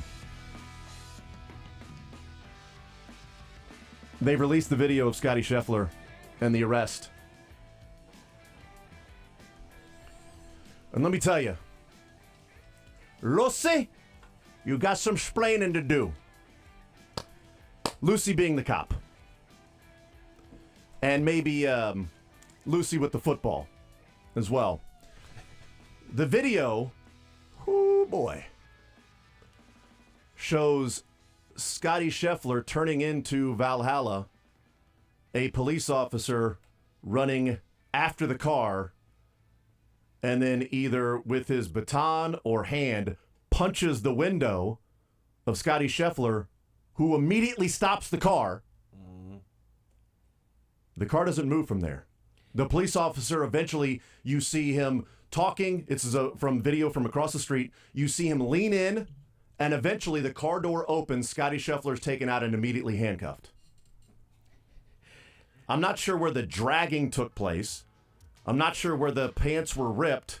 Well, and I'm not sure how that's assault on a police officer when it looks like it was an assault on a car.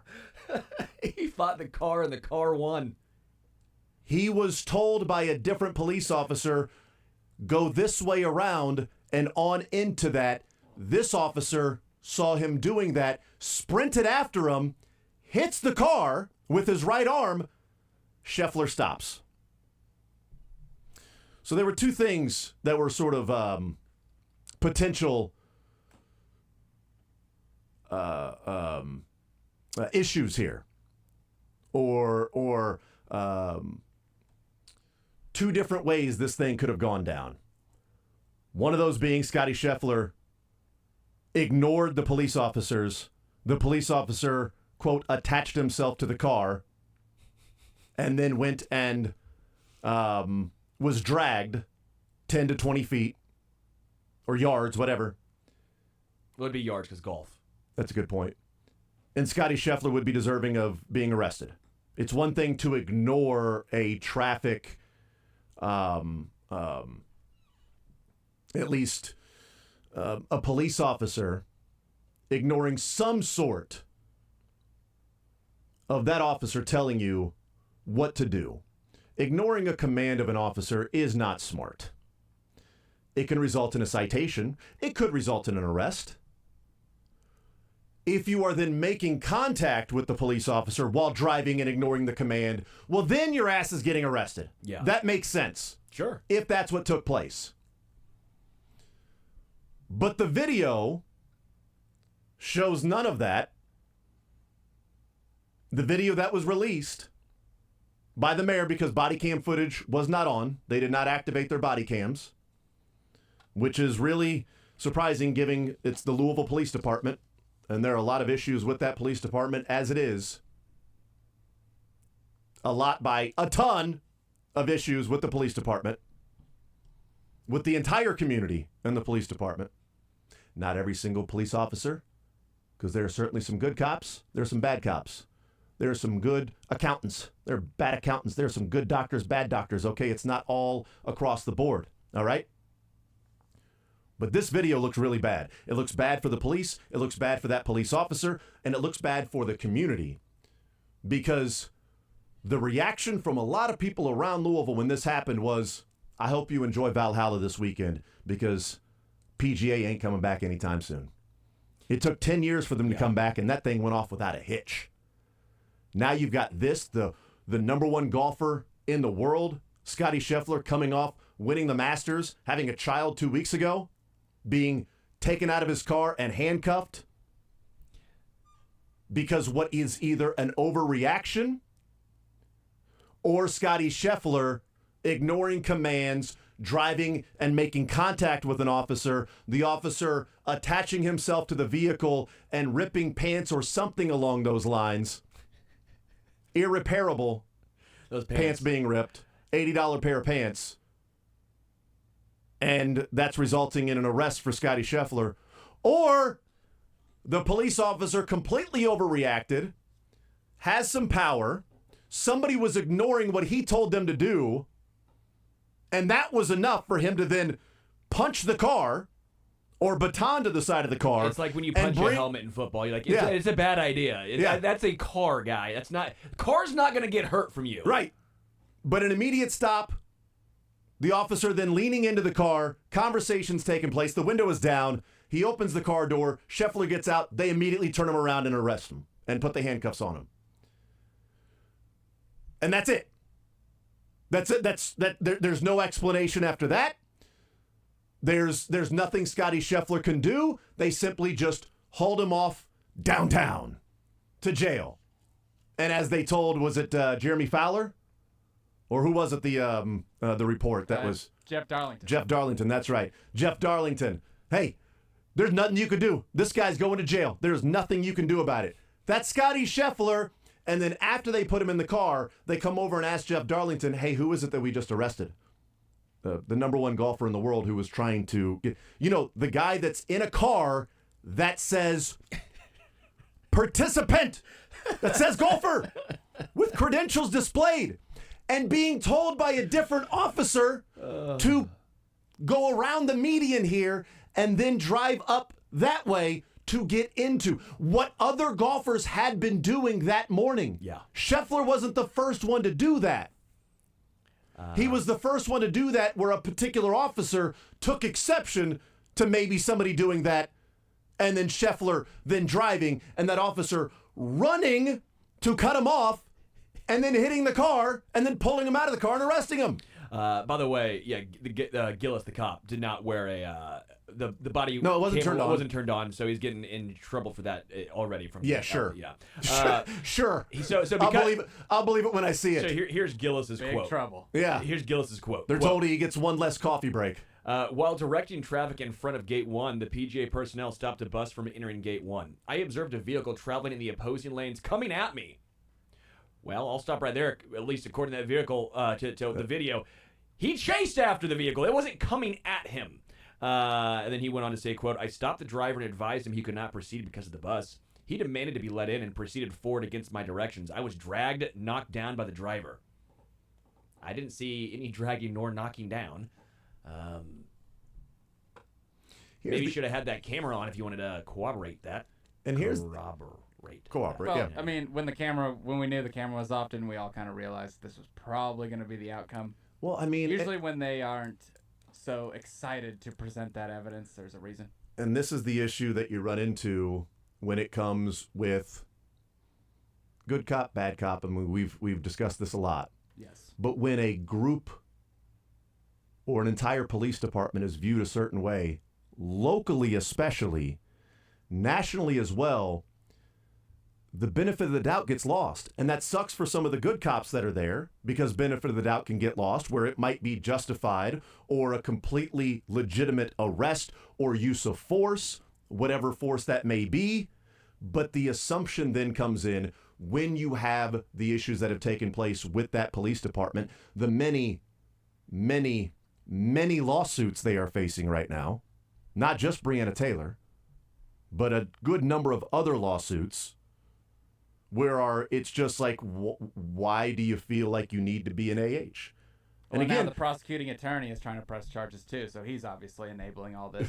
I mean, right? Instead of the video and witnesses or whatever, I'm like, all right, let's move on from here. Scotty already said that he's not interested in a plea deal, according to Scotty's attorney. Nor should he be. He goes, they're pleading not guilty. Their position is the same as it was last Friday. Romines.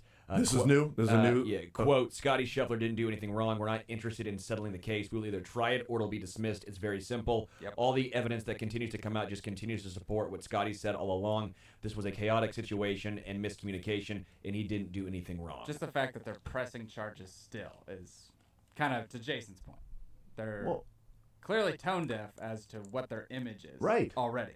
Absolutely. And not only that, it's tone deaf to having something big in the community. I mean, positive. It's a big deal to host a PGA championship. And And also, you exacerbate an already tragic situation. Yeah, exactly. With someone passing away. Because what's lost is the person who was actually killed Yes. earlier, which is what caused the traffic jam. So they are separate incidents, but they are connected in the fact that the traffic jam and the blocking of the entrance is there because of the scene figuring out whatever took place, how it took place. This was an hour or maybe 2 hours after the victim, the worker that was unfortunately struck and killed. This was a decent amount of time after that Scotty Scheffler was there, and other golfers were showing up. I don't know why the miscommunication from one officer to the other as to why he was allowed to enter by one officer and another officer said you are not allowed to enter.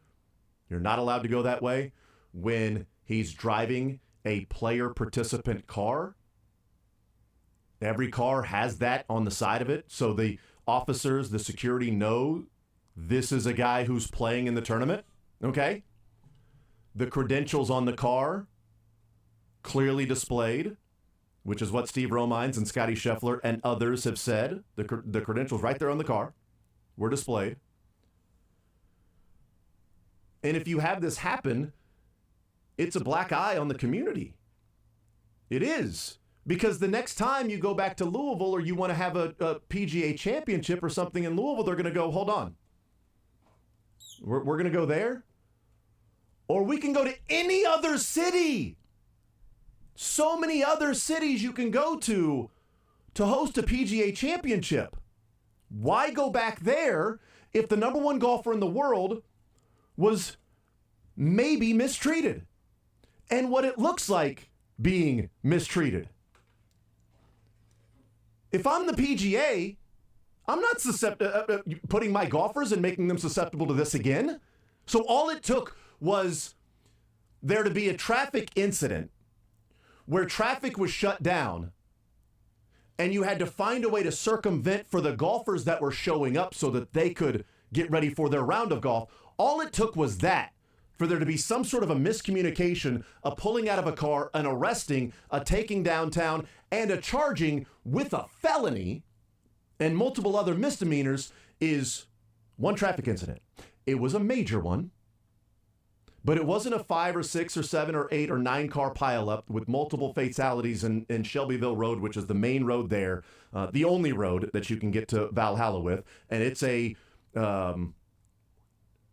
4-lane road with a median between it. Okay, it's a very busy road, which is why spectators can't just walk there. They have to park somewhere and take a bus to go and get to Valhalla because it is a really busy street, even that early in the morning.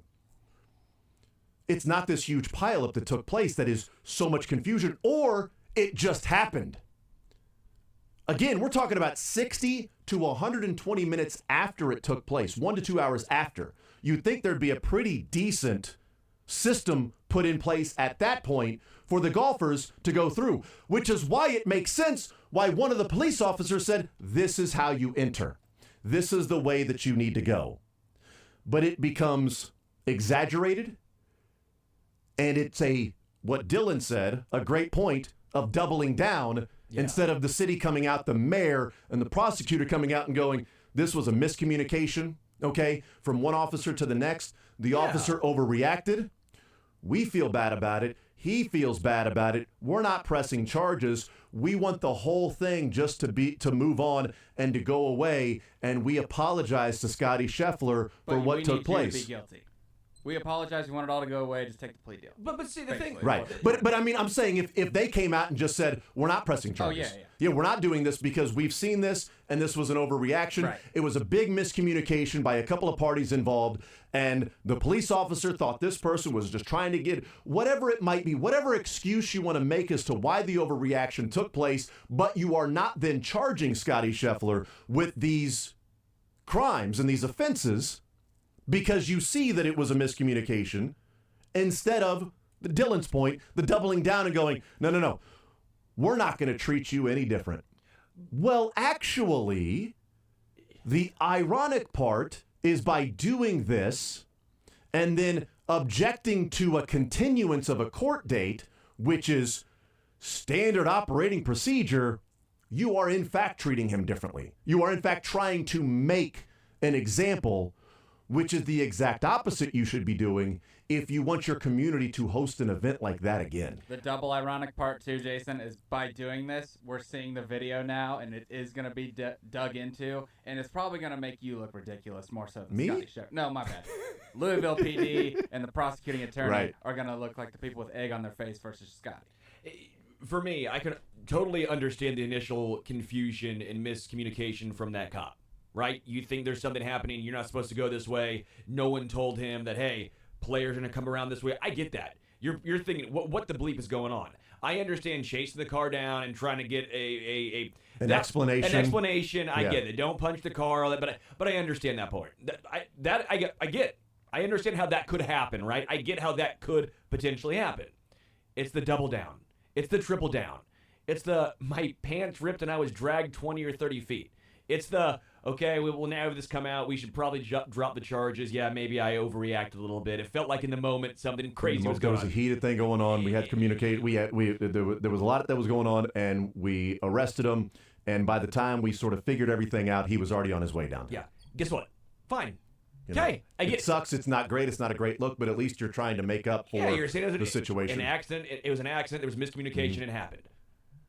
The double down, the triple down, the quadruple down. This continuous, as more and more is coming out, you're just sitting here going, seriously, this was seriously. And what sucks about it is, look, I'm a little biased here. The course is fantastic. It's hosted multiple PGA. It hosted the Ryder Cup. In 2008? I mean, 2006? I can't remember what year. It hosted the Ryder Cup there. There's a history there with that particular golf course. But again, moving forward, why, if I'm the PGA, would I go back there?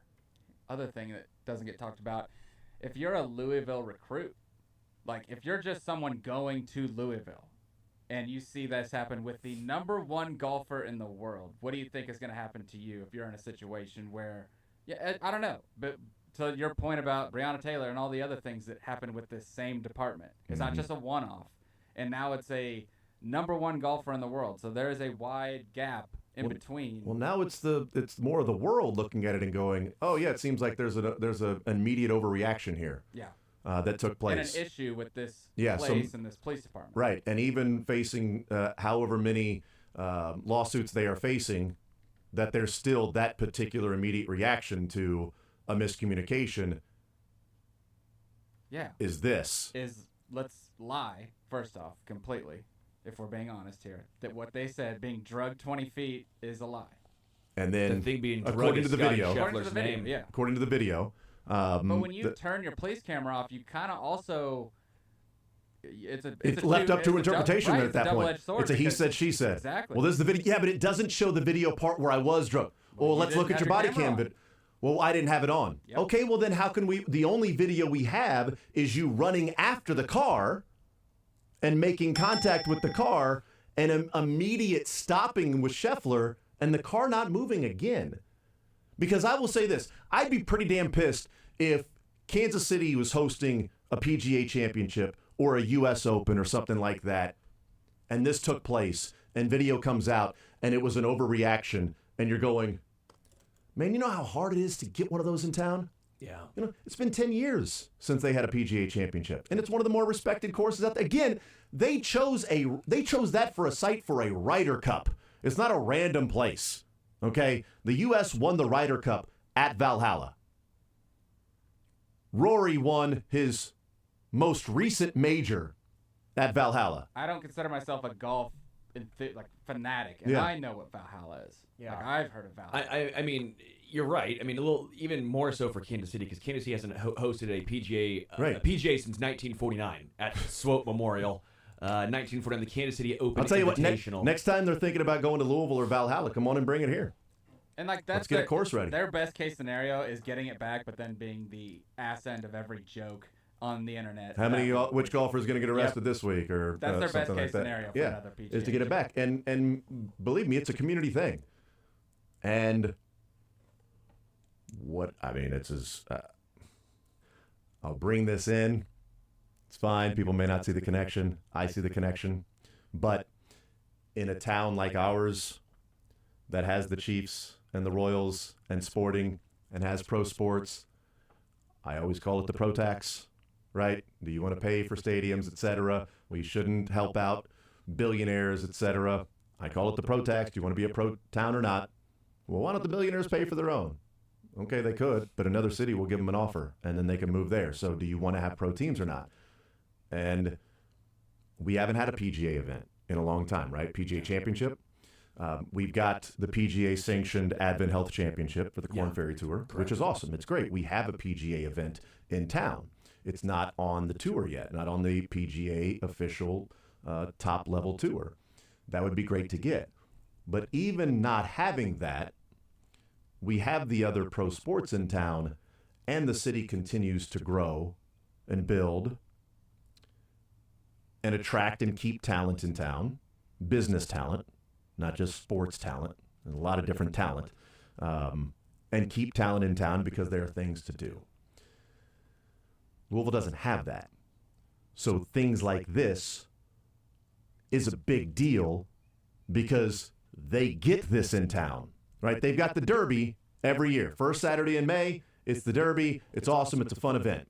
You got bourbon. You do have a lot of bourbon, and there's some, there's some people going on the bourbon trail. Yeah. But, it's not exactly like, the Chiefs are facing off against the Ravens, and you got people from Baltimore coming in town. They're facing the Bills. You got Buffalo Bills fans coming in town. I want to go to Arrowhead Stadium, right? Plus 50 million eyes on TV watching your town. Exactly, watching your town and then going, you know what, that's a bucket list. Let's take a golf trip, and our golf trip is to try to get on Valhalla. Now, it is difficult because you have to have a member there that then invites you to be on the course, but try to get this connection or that connection to go there. It's a communal impact. And I know from a selfish standpoint here, I'd be pretty pissed if we had an opportunity to host something like that and we don't know what happens in the future because those in charge of deciding where it goes may just simply take it off the list for a while. We'll come back to that later. But 2014 was a great event. It was a great event. Went off without a hitch. It was fantastic. Even the weather, they were able to work around it. Even on the Sunday with the dusk and the fog setting in, they were able to work around it, and Rory ended up finishing up his round. It wasn't an easy, way to fit all four rounds in with some of the weather, but they figured it out, they did it, and 10 years later, they got it back. Yeah. I mean, I'll put the over-under on 15. And probably take the over at that point. Because when they left in 2014, it was, yeah, but you're back in the rotation. You're going to be in the rotation again because this was such a great event, blah, blah, blah, blah, blah. And it's a place that we've gone to again. That was, I think, 8 years removed from hosting the Ryder Cup. So it was Ryder Cup, then a PGA Championship, 10 years later, PGA Championship. And if the only part of the video that is consequential to the case is what we saw, it's a total overreaction and a bad look for that police officer, the department at large, unfortunately for those that, especially the officer that said, hey, this is how you go in and get in here. Just drive this way. This is how you're going to go in, and seemed like he was handling it calmly. Weren't there officers at the station that were like, hey, man, that's what I thought I heard, was that they were kind of telling him, like, you'll be got to give him a sandwich, like anything else you want. I mean, do you... Arnold Palmer.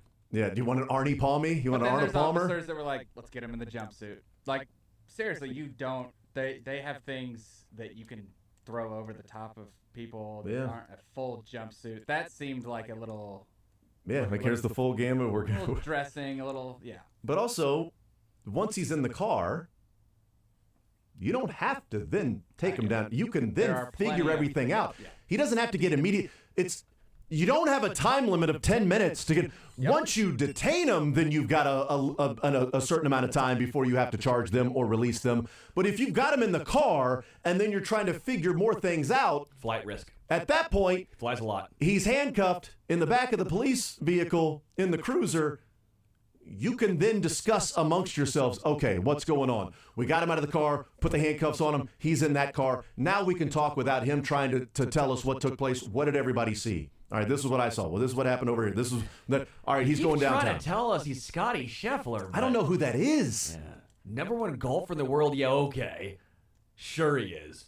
Because I would love to know the other, like the video of the other cars that were just simply taking that same route. There has to be more Is there only videos. one, I was going to say, is there only one body camera? Do they not have a dash camera on the cop cars? I'm No, sure there was there's nobody. more. The body cameras weren't on. So the dash cam, I'm thinking... The video is from a light pole across the street. There's like 2 angles that we've seen so Yeah. far. I'm sorry, like, leave them on. Leave your cameras on. There's a reason why, because now your story seems ridiculous because the only camera angle we have is this one. And he could be right, If but you we were- won't Exactly. know. Right. But if your body camera would have shown you coming up to him and saying, "Hey, whoa," and him flipping you off and speeding up, Oh, don't and flip me off in studio, Jason. and- Whoa. well, I'm just letting you know. I'm just Closing play the door long on middle his finger. pant leg. play the part, Sterling. you have a. Play the part, Sterling. Okay, all right. It's I've seen the song. That's bad. You have a long middle finger. thank by you. the It's way. Arsenio Hall-esque. And like that happening, and then you know what they say about guys with long fingers: wear long gloves. And only and so- only one phalange though. Like the rest are normal. abnormally long phalange, just your middle finger. I like to call it the pointer finger. But like if his camera was on and it showed that interaction of him going bleep you and speeding up and the officer's hit and falls down and then he gets up and runs after the car. Okay, yeah, now you've got more of an explanation there with that. But the only part of the incident we see is him running after Here's the the other car. thing, too. You're at an active crime scene because of the person that passed and the really situation. good So point. why is your body camera really off good in point. the first place? That's actually a double infraction At that on point, that it's Good like, police. job, let's turn this Watson. stuff- I'll take it. Sherlock. Sterling Holmes. Yes. All right. So there you go. The video's out there. You can watch it for yourself. It was released about I think noon is when that thing came out. So I'm sure we'll see more on Twitter. I hope, so. there I had hope we to be get 50 different someone. angles. There had I to be hope we someone. get 50 different angles. Like you see a from this car thing. driving, maybe someone just. If what was alleged to happen of him dragging a cop, you think someone would have their phone out and be like, "Hey, I should probably take a video of this." Right? You'd have to imagine. Well, at that point, it's probably too late, though. I mean, by the time you get your 20 or 30 feet. yeah, but by that time you're looking at it and then You're going, sitting- "Let me get my phone out," No, if and you're then sitting in traffic, you're gonna have your phone on you. Yeah. Your I phone's don't in know. Raining is and it- dark. That's the other thing. yeah, it's like 5 in good the point. morning. I'm just You'd have to be pretty. hypotheticals here. I think Darlington is the one that did it, right? Is that He his? was there. He was. I don't know what camera angle that was. It's kind of like following. I think he he's turned it. I think that was his Okay, phone. yeah. I think after that he turned his phone on and was walking, and then that's when they're like, "Get back!" And he's holding the camera. He's like, "No, I'm media." You know, I'm like, "Okay, cool. Still get back. You're not helping him out. All right, there's nothing you can do here. This guy's getting arrested. He's going to jail. All Don't right, arrest me, bro. don't tase me either. We'll take a timeout. We'll come back. More Zone next.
or Leisure, presented by Johnny's Tavern. We will give away $25, a little sports or leisure. We will still have a Royals-centric sports. It'll be way more Royals heavy today. You know, we're a week removed from celebrating the 2014 team. We are a year away from celebrating the 2015 team. So we'll be doing this again next year with that 2015 World Series team. And then you have guys like Kendrys Morales coming back. Some would say the greatest free agent signing in Royals history. You'd have like an Alex Rios, a Madsen, you know, fellas like that would be making their way back. No, he didn't play on that 2015 team. That would have been a very old Wally Joyner. So what do you have? You needed a first baseman like Wally Joyner to play. What you needed was a left-handed hitter, left-handed hitting, really good defensive first baseman on that 2015 team, and I think they would have won the World Series. Oh, wait. They had that already.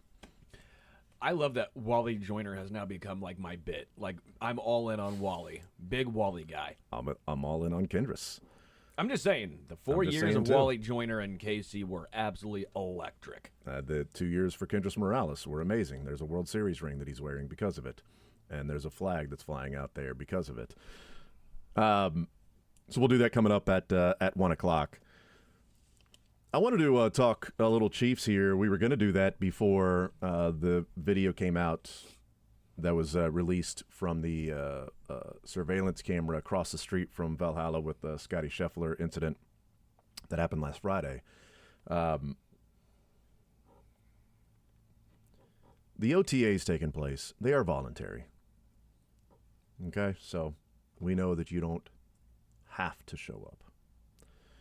There were 6 players that were absent from OTAs. The 6 players that were absent: Joe Tooney, Chris Jones, Sure. Travis Kelce, Sure. and then Clyde Edwards-Helaire, Not great. Isaiah Buggs, I'm not sure why he wasn't there, Interesting. and Kadarius Toney. Until the Chiefs sign another running back, I think Edwards-Helaire is safe on the roster, especially with them releasing LaMichael Pirine. Oh, I think even if they sign another running back, Clyde's safe. The other running back might be competing with Clyde if you say like a Steele or another running back or something, you know. Sure. But I think I'm with you. I think he's safe in his status with the team. So that isn't as big of a deal for him. I mean, he's been around, he's played, he's been in the system for 4 years. This will be year number 5 for him. Isaiah Buggs, I'm hoping there's a legitimate excuse. Maybe he's the birth of a child or something like that is happening right now. And so there's an easily excusable absence. We know it's voluntary, but you really shouldn't miss it. You know, it's encouraged to be there.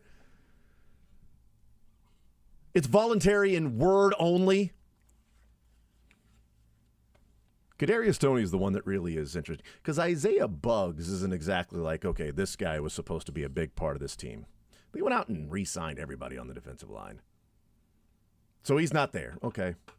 Whatever reasons there are. I am bugged by it, though. Okay. Bugs, yeah. No, I got it. Yeah, okay. I got it. I was waiting for some credit there for my phenomenal pun. You got mad at me for saying that we should all give Kadarius Toney a hand. And then I said, literally, we should give him a hand because he dropped everything. And you thought that was terrible. Yeah. And I just said Isaiah Buggs, and you said I'm bugged by it. Yeah. I mean, that was worse. I think being bugged by that Kawhi Leonard didn't even think that was funny. You know, Kawhi was like, and it just stopped. No, he just stopped. And then went straight face again. Kadarius Toney, let's talk about that. McCole Hardman couldn't be on ass all day a few years ago when he wasn't there at some of the workouts. Kadarius Toney's been at some of the workouts down in Dallas. So it's not exactly like he's not showing up some of those things. But I am curious as to what the reasons might be to miss OTAs if you're Toney. I know the Chiefs like him. We talk with Teicher every Tuesday, and he brings it up. And it's not that he's advocating for him. He's presenting the Chiefs' standpoint. agree or disagree. But what he presents as the Chiefs' standpoint is they like Kadarius Toney. They like what he can bring to the table. And while a number of fans and analysts and sports radio hosts, myself included, are ready just to walk on Toney and move on and not try to figure out how you tap into whatever's going on because the guy drops the football and lines up off sides and whatever else. Drops a football, that two of them that are interceptions. The last time he got a target was a dropped football interception. Then he wants everybody to know he wasn't injured. Well, no, that was about the Giants. Yeah, you know what? You said that 2 years ago about the Giants, and that made more sense. But now that you were injured for 5 or 6 or 7 straight weeks and you come out on IG saying, I'm not injured, it's really difficult for you to say, no, I was talking about it for 2 years ago. Okay. Well, I'll tell you what. I'm not really looking to buy that piece of swampland that you're selling there. Okay? Because I think that's a bill of goods that you're trying to sell me. How would you not go out of your way to make sure that you're at every single OTA? They just drafted a wide receiver. They went and signed Hollywood Brown. You know why they did that? Because you aren't the guy. They traded for you. They wanted you to come in and help them. They talked about you being a number 1 receiver last year. You did not live up to even number 2 or 3 or 4 wide receiver status. You were the most important wide receiver on the field against the Lions. It was just for the wrong reasons. You were the most important wide receiver on the field against the Bills for the wrong reasons. And you're trying to make your way and make sure you're on this roster. Sky Moore's there. And he's catching punts and he's doing whatever it takes to be on the team. He's there. And Kadarius Toney isn't. Like, figure out, I don't know when he was getting his motorcycle. I'm not sure when he was purchasing this motorcycle. But if the date of when it was put out of quote, yesterday would have been Monday or Tuesday when OTAs are going on. There was some motorcycle company in whatever city. I don't know what city. Looked like, yeah. So a motorcycle company in Atlanta that was showing Kadarius Toney leaving or getting ready to leave. It was a picture in front of his new motorcycle. Yeah. But going and picking up said motorcycle. Called him a rapper first, which I thought was Atlanta hilarious. rapper, Joker.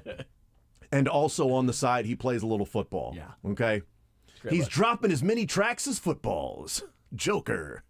So, if that was Monday or Tuesday, and you're not at OTAs because you're buying a motorcycle, I'm even more invested in moving on. Because if, as we said about Rashee Rice, yes. if this took place, Allegedly, the allegations that took place at a Dallas nightclub, if Kadarius Toney is not there because he just simply looked at it and said it's voluntary, look, you can try to make a case and go, well, Joe Tooney wasn't there and Chris Jones wasn't there and Travis Kelce wasn't there. Oh, here's the thing. I'm going to treat you guys all fairly, but I'm not going to treat you equally because you're not equals. Yeah. You are not Travis Kelce. You are not Joe Tooney. You are not Chris Jones. If you were those guys, you wouldn't be in the position you are right now. So because you're in this position, you've got to go above and beyond.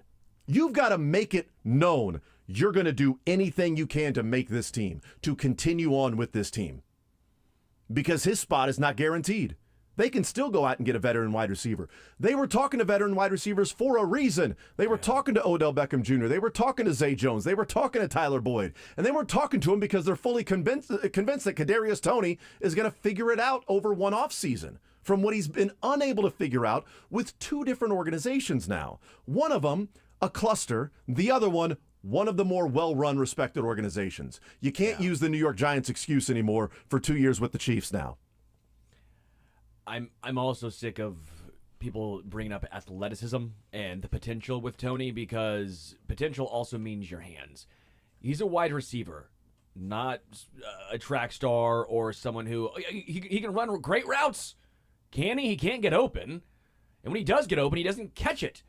I don't understand the hype of Tony any longer. And again, we'll see. Maybe he has a very valid reason. Just that motorcycle pick was a bad look. Yeah, maybe he picked up that motorcycle on Saturday or Sunday, and they waited till Monday or Tuesday to release it. That doesn't seem like it's great timing for him, because it looks like when that was released, it came out a day in the middle of OTAs for the Chiefs, in which he was not there. And we'll see, but again, people have asked me for a while now, if you had to pick one of these two guys who makes at least a somewhat of impact this year, Tony or Sky Moore. I'm going Sky Moore. Me and you were in agreement on that. Yeah, again, I'm not saying Sky Moore is a great player. I'm not saying Sky Moore is going to have a phenomenal year, but he seems like he's wanting to do every little thing possible to try and get better. He's going to try and keep his head above water. He's not going to get, at least so far, in trouble. He's doing the right things. He's just struggled. He's just not been good on the field, but I do think they used him in the wrong spot last year. I think if you use him in the slot, he can at least be a useful wide receiver. I don't know what role Tony has both on or off the field. What positives is Tony bringing you outside of the potential punt return? Is that worth it for a punt returner? Not in my mind. If the Chiefs sign another wide receiver, it doesn't mean if they sign him that he will automatically make the squad. But right now they have 4 wide receivers on their team that will be on their team. Now, we don't know about Rashee Rice and his status, if he's going to be suspended or not, because if he's suspended, that opens up another spot for a wide receiver while he's out. Just as there was another spot on the team last year when Aminahu was suspended, that then they had to make a decision after 6 weeks. But right now there are 4 wide receivers are on the team. It's Rice, Worthy, Hollywood, and Watson. They love Justin Watson. Yeah. So those 4 guys. They'll keep 6. If they keep 4 tight ends, they may only keep 5 wide receivers. Now, they may keep 6 because Rashee Rice would count as 1, and they kept 5. With Rashee Rice counting as 6, but he won't count against the 53. So yes, that's my thought process too, yeah. So if they keep 6, that would be 2 spots open. A Sky Moore, Kadarius Toney. But if they're keeping just simply 5, you're talking about a Toney or Sky Moore that would make the squad. And right now, I choose Sky Moore because I don't see the value in the course of an entire season of the punt returns in the risk reward of getting whatever yardage you can on a punt return versus giving the ball to Patrick Mahomes. Kadarius Toney had an awesome punt return, the longest punt return in NFL Super Bowl history, and it was huge for the Chiefs. I'm also not convinced the Chiefs wouldn't have scored a touchdown on that same drive.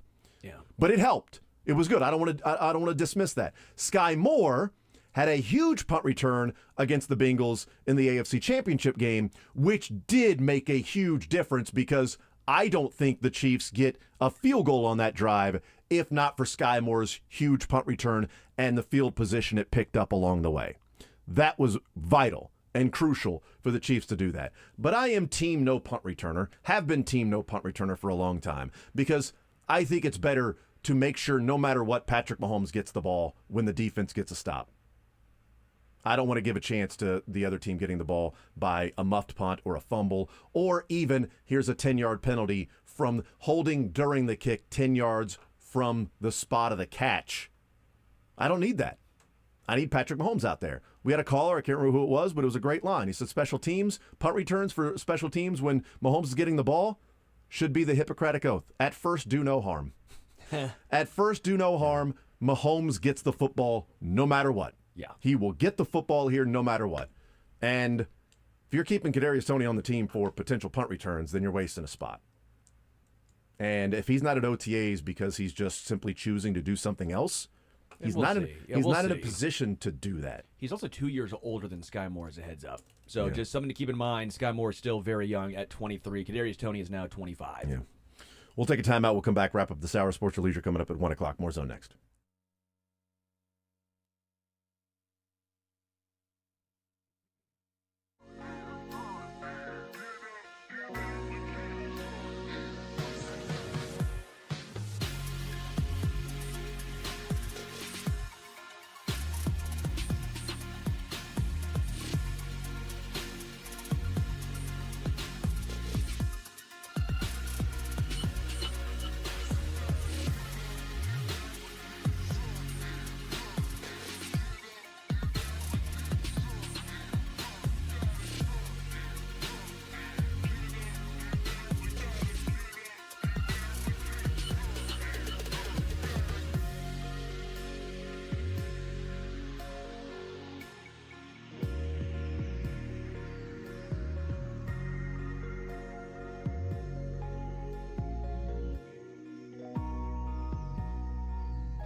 All right, wrapping up this hour, we got Sports or Leisure coming up on the other side of the break. Coming up tonight, 7 o'clock, Eastern Conference Finals, Game 2, Pacers and Celtics. Boston leading 1-0 with the overtime win in Game 1 a couple of nights ago. That comes up after she's on the mic with Bethany Bowman tonight at 6 o'clock after the program with Soren Petro. We have Sports or Leisure coming up next. Sports or Leisure, 913-3 810. 913-3810. is the phone number. Load up the phone lines. First in, first on. Playing some sports or leisure. Leisure. Sports. Leisure. Why can't it be both?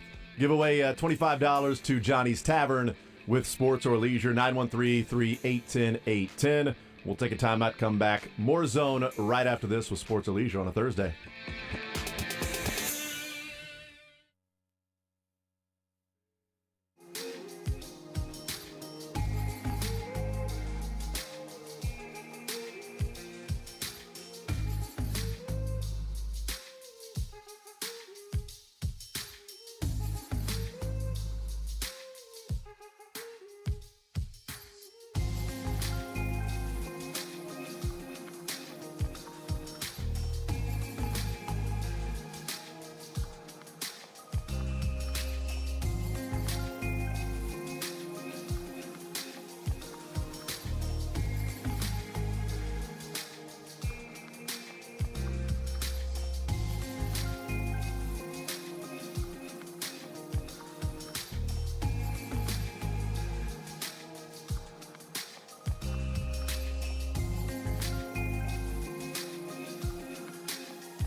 You're into sports, but nothing wrong with a little leisure time. Why not both? You're going to have a heart attack by the time you're 40 if you don't learn to relax. It's time for sports or leisure on The Zone with Jason Anderson.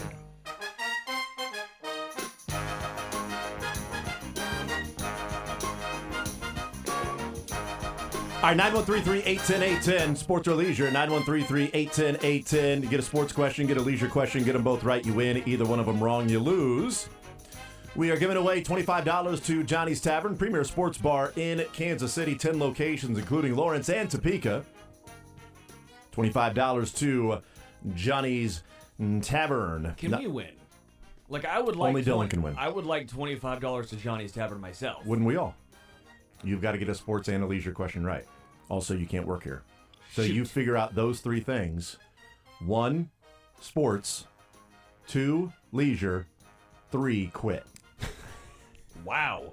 Well, I mean, You want a new co-host already? Wow. no, I'm explaining now how you I can. see why. You asked if you could win. I'm explaining how you can win $25 to Johnny's Tavern. I'm not saying you go that route. But if you want to win the Johnny's Tavern $25 gift card that much, that's how you can do it. It just depends on how important it is to you. How committed are you to the $25 to Johnny's Tavern? Love the Are game. are you the chicken or are you the pig? How committed are you? Because when it comes to breakfast, the chicken's involved, the pig is committed. What about toast? English muffin style. Yeah, but that's not. Yeah, I know, but It's not a the wheat. living creature that's offering you your breakfast of some degree, Tough. if you know what I'm getting at right there. That's Yes, painful. it could be.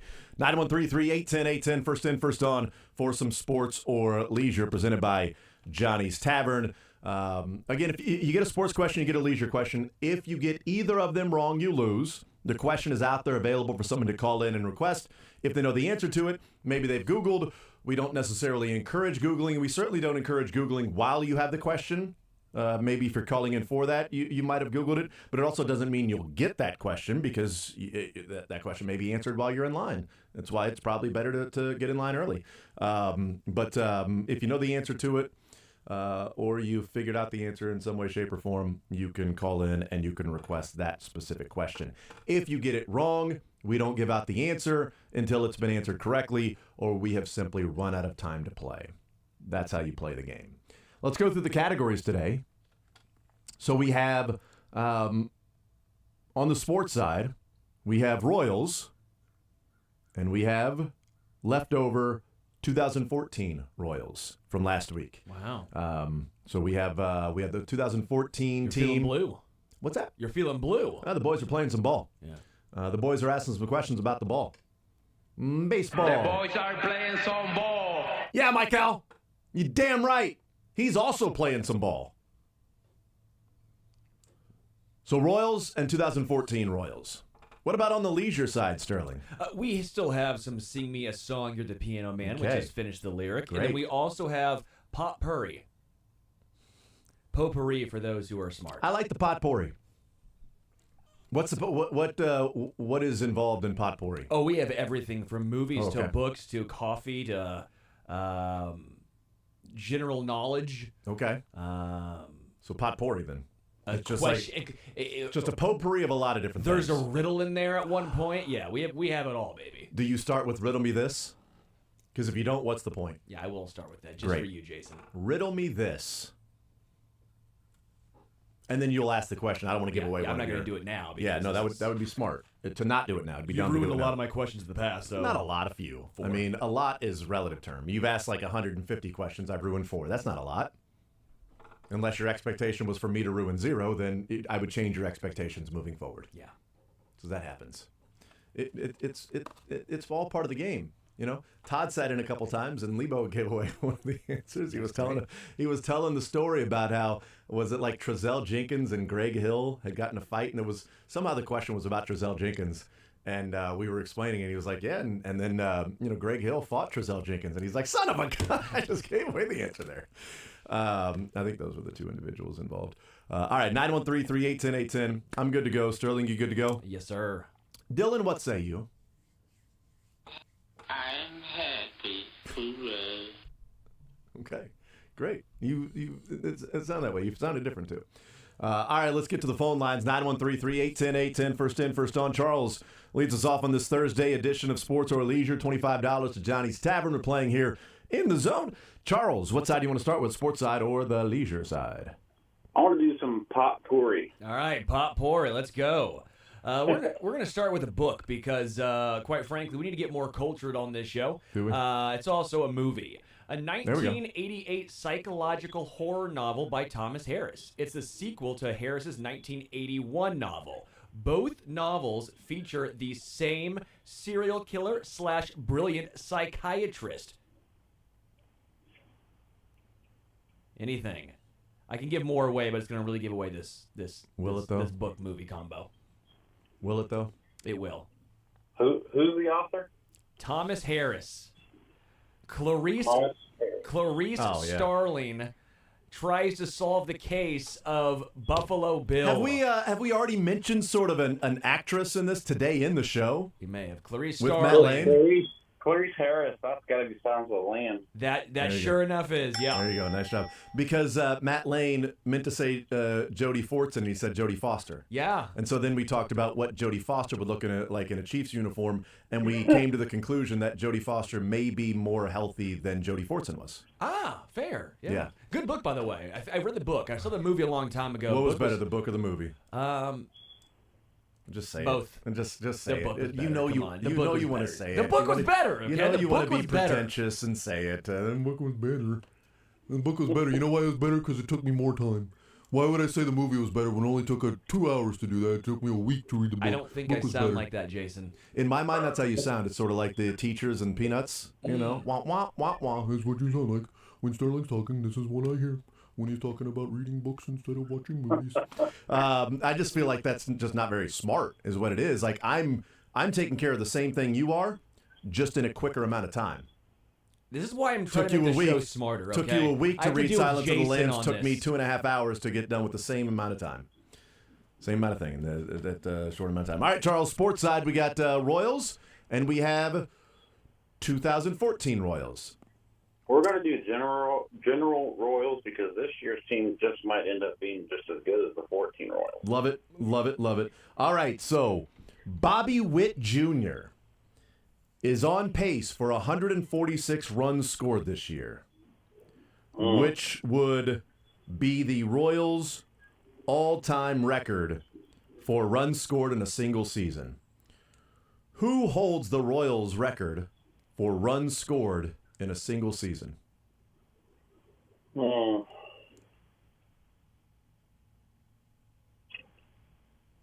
you'd think it'd be George Brett, but who knows? That might be wrong.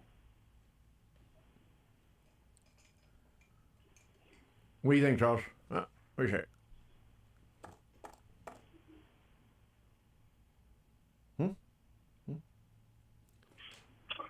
That is wrong, Sterling. Wow. Idiot.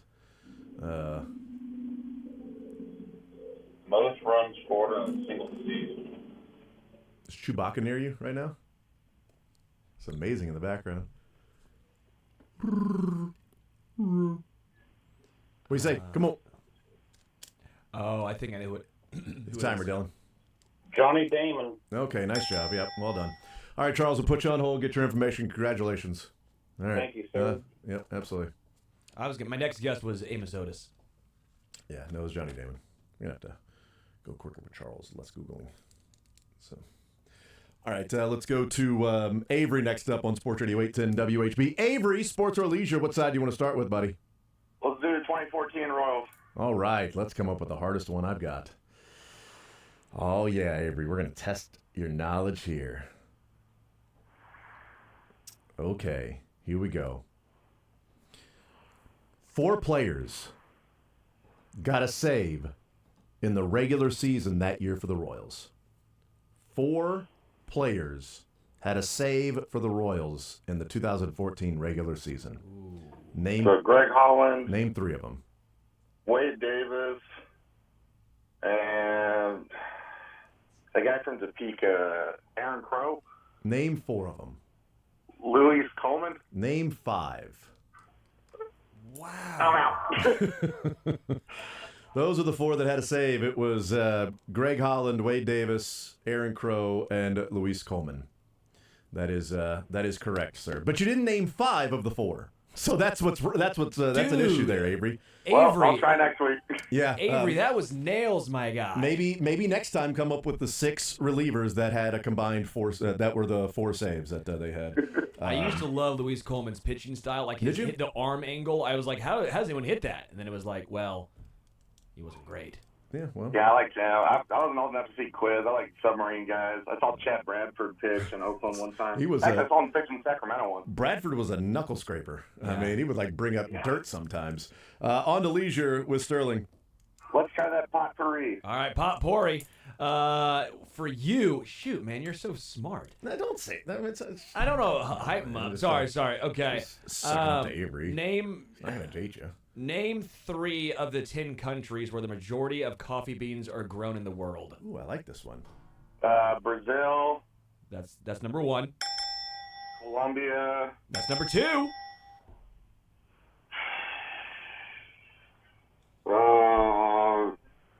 I guess I'll try Venezuela. No. Oh, no, Not Venezuela. Venezuela. You're so dumb, Avery. Well, how many chances does he get to get this question? Does he get? So stupid. He said Venezuela. Avery said Venezuela, everybody. Was that your final answer? Was that your first or your final answer? It was one of my top 10 Yes. answers. Avery, well done. You got 2 that I would have known as well. I would have been out with you. I might have gone another country in South America. Who knows? Thank you for playing, brother. As always, appreciate it. We'll see you next week. All right, I love Lebo. Why wouldn't you? I love Lebo too. I also love Lamp. Why wouldn't you do that? I'm going to get him next week. I'm going to get Avery next week. Are you proud of me for that one? That was good. I appreciate it. See? I thought he was going to get that. I thought he was going to start naming the top All 10. Me too. And I was about to say, that's why I said 3. Yeah. So what are the other 7 or 8? I can't give them. I'm just joking. Because I that's still out there. I was going to see if you would ruin one of your questions, so you would but get off my back. Brazil has been the world's largest coffee producer for over 150 years. So shout out Brazil Wow, how for about keeping that? us going. Every year for 150 years. Are they close? Is there a close second, or is there a decent gap between the two? With your coffee knowledge. I don't know that one. That was not given to me on my okay. my lookup. Didn't know. Let's go to Nathan next up on Sports Radio 810 WHB. Nathan, sports or leisure, what side do you want to start with? Is there more 2014 Royals? Oh, there are plenty of 2014 Royals questions. Is that what you would like? Let's do it. Okay, so... I don't think I asked that one. I may have, but I'm not going to ask it just in case. Okay, so let's go with this one. The Royals played in 4 series-clinching games in the 2014 postseason. That's the wild card, the divisional round, the championship series, and the World Series. Because even though they lost that one, Game 7 was a potential clinching series game.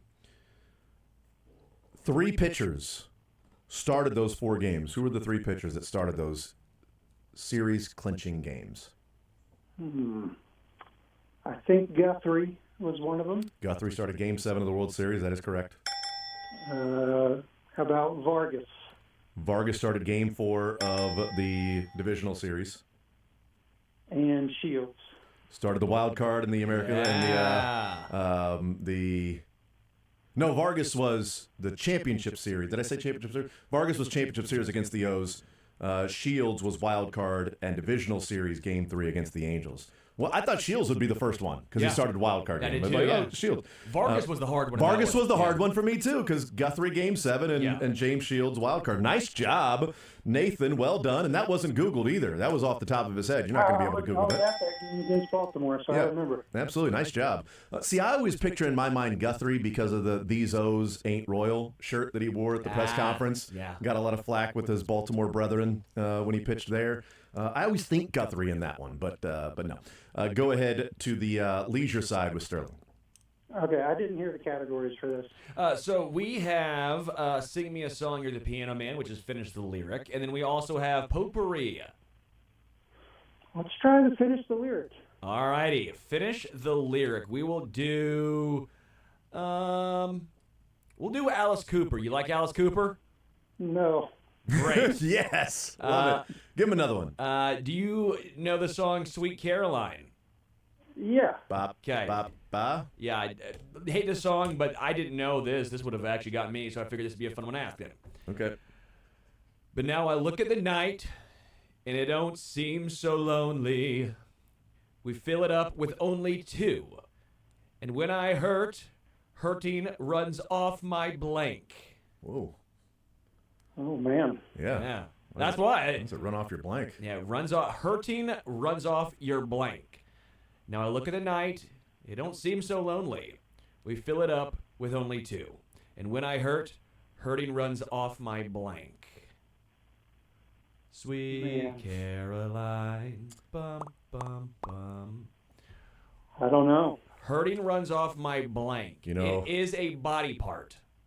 I mean, Hurting runs off my... I don't think it'd be like, yes, off. Hurting runs off my shoe. I don't know, off my back. I don't know. You're close. Up a little bit. Do we help him? Do we? Shoulder. Yes, Yeah, you nice nailed it, job. Shell. Well done. That was hard. I was never going to get that. Shoulder it is. You weren't going to get the shoulder? When I was going You're to typically this song, used to the cold one. I'm really bad with lyrics, as a heads up. So Really? That's why this is fun. You for know me. all these different songs, but you don't know them all. lyrics? Oh, horrendous with lyrics. I add my own, and Interesting. I'll be like so far off. Yeah. Interesting. Very good. Nathan, we'll put you on hold, get your information. Congratulations, sir. Well done.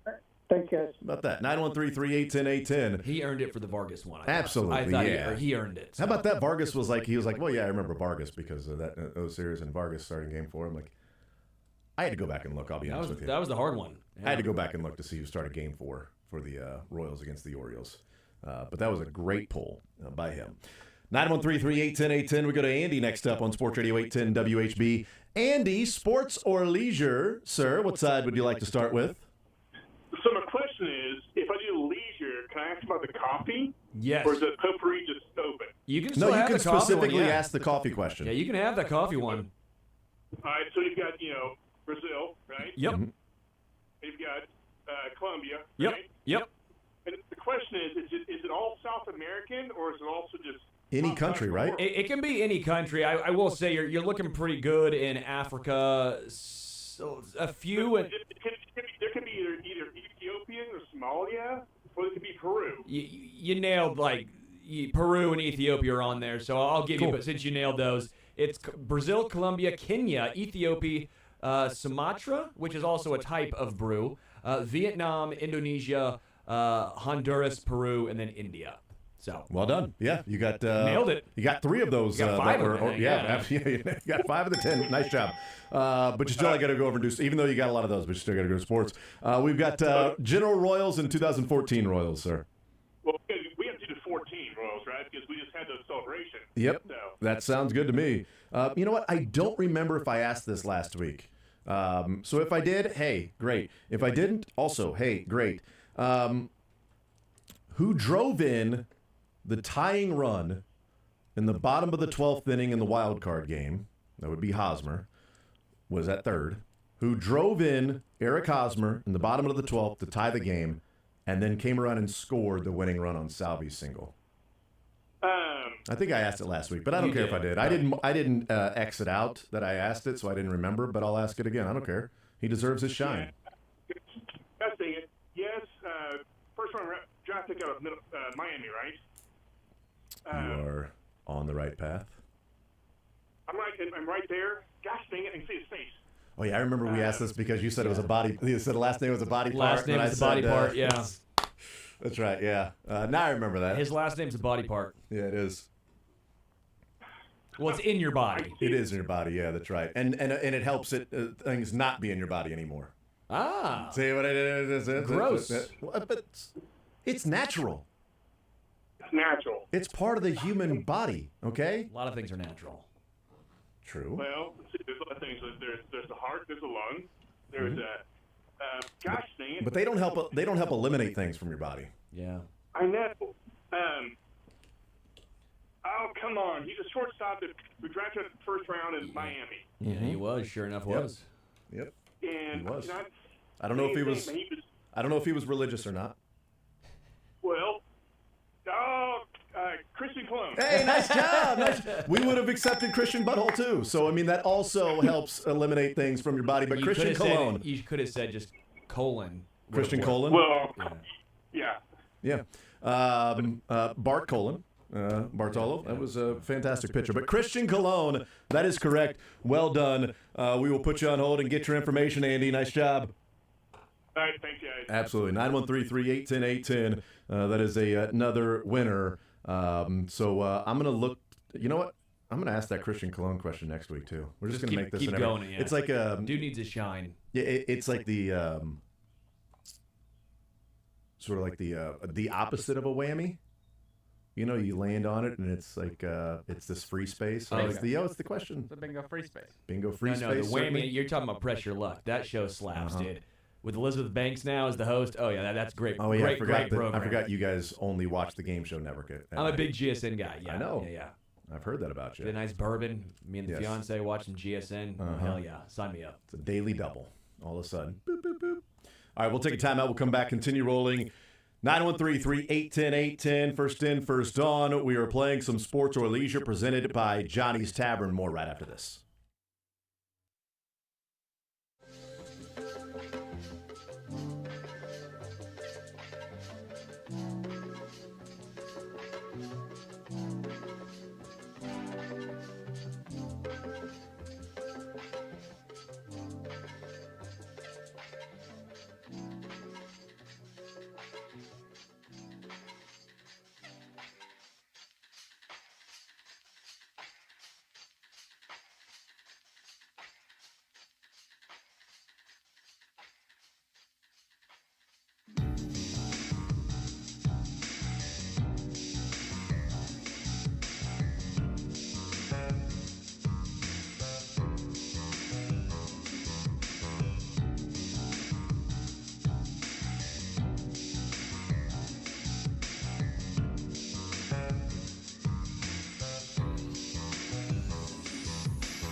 Sports or Leisure. 913-381-810 is the phone number.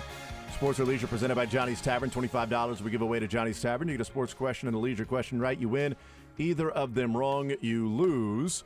Johnny's Tavern, 10 locations, including Lawrence and Topeka, premier sports bar in the area. Let's get back to the phone lines, and let's bring in Jeff next up on Sports Radio 810 WHB. Jeff, sports or leisure, what side do you want to start with?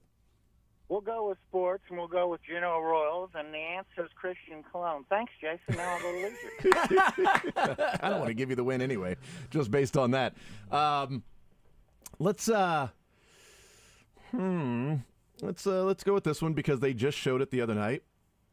So, Michael Garcia, 2 triples in one game. He is the third baseman in Royals history to have 2 triples in one game. In a game where he started at third base and played. Who were the other 2? I don't know if you saw the stat or not. It was No, I didn't. During the broadcast. See the Okay. stat. I'm going to say one of them was Brett. One of them is George Brett. That is correct. And the other one was a pretty popular third baseman in town. Played third base for a good number of years on some good offensive Royals teams. Not great winning teams, but good offensive Royals teams. Back in the same era? No. No. Nope. Different era for his Royals career. More late 90s, Early 2000s. 2000s, yeah. That offensive team that he was around, those players before they all ended up getting traded away. But everyday third baseman for that team.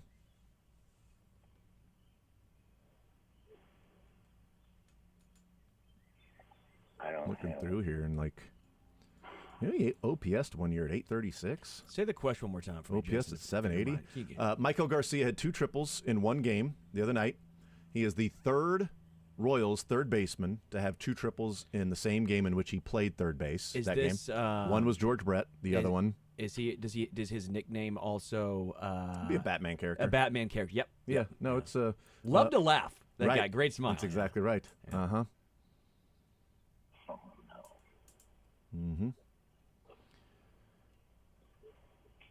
I mean, his time. That's a good hint, Mike. He batted, The joke. he batted .290 with the Royals in his 8 years. He was a very good Got third on base baseman. at 340. OPS 770. Yeah, he's a very not bad, yeah. in my opinion, a very He's good. underrated Royal. God, in 2000 he had 100 RBIs. Batted .304 in 2000. Only 66 strikeouts that year too, in 158 games. That's pretty good, man. That's no joke. One of my favorite players growing up. Was it? Yeah. Is fun that fact. a joke, or Ha. are you a joker on that one, or are you just telling the truth? You was telling the truth over there, Sterling? What do you say? Throw a dart. Take a guess. Third Joker. baseman. I don't know. Well, it's a hell of a nickname, but do you have the real name? No. Seitzer. Oh, no, it was not Seitzer. Jeff, thank you for playing, man. I really appreciate it. 913-381-810. Let's go to Ryan next up on Sports Radio 810 WHB. Ryan, sports or leisure, what side do you want to start with? I'll take that last question. All right, who is it? Joe Randa. Yeah. Joe Randa, the Joker. That is correct. Joe Randa, George Brett, and Michael Garcia, 2 triples in the same game. On to leisure with Sterling. What category? what are the categories Yeah, go ahead again? and tell them the category. We have Sing Me a Song, You're the Piano Man, which is Finish the Lyric. And then we also have Potpourri, otherwise known as Potpourri. I'll go potpourri. All righty. We'll go with, the riddle. We have to do the riddle, okay? Oh, yeah, that's Yeah. right, because we just had a Batman character, the Yeah, Riddler. we did. This makes sense. way. Riddle me this. What gets wetter as it dries?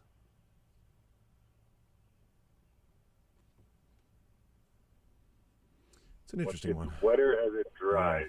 Yeah. Riddle me this. What gets wetter as it dries? I appreciate you also saying riddle me this. yeah, I have if to. you- It's for that. Yeah, because I told you had to or you were fired. And so I appreciate you. That's why so You many know, it was a- co-hosts have gone. It's because they forget Yeah. to say that. It was an empty threat, I'll be honest with you. There were empty calories on that threat. But I appreciate you still adhering to it. Now I know that the buttons I can push. By the way, Didn't John? Towel. Yeah, nice job, with towel. Yeah. It does get wetter as it dries. It dries you off while it gets wetter. That's exactly correct. Yeah. Nice job. We will put you on hold and get your information. Congratulations, Ryan. Well done. 913-381-0810. Didn't John Ross retire? He's back with the Eagles now. He just signed with the Eagles. So, I mean, was it Brett Favre here? How much help does Jalen Hurts need? I mean, how many receivers are the Eagles going to get? My goodness. Let's bring in Michael here on Sports Radio 810 WHB. Michael, sports or leisure, what side do you want to start with? Sports. All right, we got Royals and we have 2014 Royals. 2014 Royals. 2014 Royals for you. All right, just a couple of questions left here. In the 2014 postseason, the Royals won 11 games. 2 different pitchers were credited with the win in those games. Name either pitcher to have more than one postseason win that year. 2 different pitchers were credited with more than one win, I should say. Not 2 different pitchers were credited with the win. And the 2 different pitchers had multiple wins of those 11. Name confuse us more? Sorry. Or? Yeah. Yeah. Just that there were 2 pitchers in that postseason run that had 2 wins. They were credited with 2 wins. Either of the pitcher that won multiple games. I'll try Shields. Name either of the. I appreciate you saying not Shields. So either of the pitchers that got more than 1 win in the postseason. Jason Vargas. Vargy is incorrect. But that wasn't his real answer. That was his first answer, not his real answer. Is that your real answer? I mean, your first answer? Was that your first real answer? Which answer was that? No, I'm not really sure. He was just ciphering. He was just thinking. Is that right? You were just thinking through. That wasn't your real answer, right? It's funny how close Jason Vargas is to being the right answer, while also not really being close at the same time. It's odd, but also not odd. Yeah. Isn't it, though? Crazy. You don't even know the answer to that one. Let's go to Adam next up on Sports Radio 810 Wow, WHB. you were rude. I was going to give it another chance. I'm just a nice guy over my here. bad. Adam, sports or leisure, what side do you want to start with? Let's go with sports. All right, we got 2014 Royals. We have regular Royals. We're just let's go 14. 2014. We've got that question out there about the pitchers that have won more than 1 game in that 14 run, or we have a fresh one. I'll say Guthrie unless it's wrong. It's a good answer. That's a great answer. Unless it's wrong, it's a great answer. Here's how you do that, Adam. All right, next time you use the game against you, okay? You say, yeah, let me get that Guthrie question. And if I say there is no Guthrie question, then you know that's not the right answer. I was teaching. This program, you learn stuff. Yep, see how you do that next time. Next time you call in and you're like, I think it might be this, but I don't know. Let me get that Guthrie question. Is it that guy, Jason? Who is that guy? I What's the name? Cy, basically. No, you can just say the name because it's wrong. It's not Chris Young. It's not Chris Young, yeah. So you can just say the name. It's wrong. When you said close to Jason Vargas, I go, okay, so a soft thrower. That's what I was thinking. No, it's close, but not close. Also, when you write it down and put it on camera, that is also another way to give the answer away. Just a heads up. Have I been doing? I kind of do that a lot, don't I? Yeah, but also though that was wrong. And also, my handwriting's Young was atrocious. wrong. No one could read this. Even Jason, who's sitting next to me, couldn't read it. I thought it said chai something. I didn't. Chai tea. Yes, that's what I thought. Do you want that question or a fresh one? We have fresh one. Okay, we have one more fresh one left. Certified. That's right. Wild card game. Who was the winning pitcher? Who got the win in the wild card game? Wow. Who pitched the 12th, Finnegan. gave up the run, and got the Finnegan. win? What's your answer? Oh, was it? Finnegan might have pitched the 11th inning. Oh, it's a great. Man. Oh wow. Hold up. That's a pull. Dylan's correct. Yeah, it's not Finnegan, but that's it's a pull. I know he pitched the one before. Who came in? It's a righty. Was it oh my gosh, Ventura? No, different. It Close. wasn't, not even close. Well, no, That's not close. It's not close. No, What are you there's talking actually about? no V. It was like- V versus the There's different like letter. 6 innings separated those two. No, I was thinking last names and my mind. A lot of velocity on the fastball separates them. Yeah, yes. There's a lot of things that separate them. Stuff, innings, name. One's a reliever, one's age. a starter. One was brought in just for this.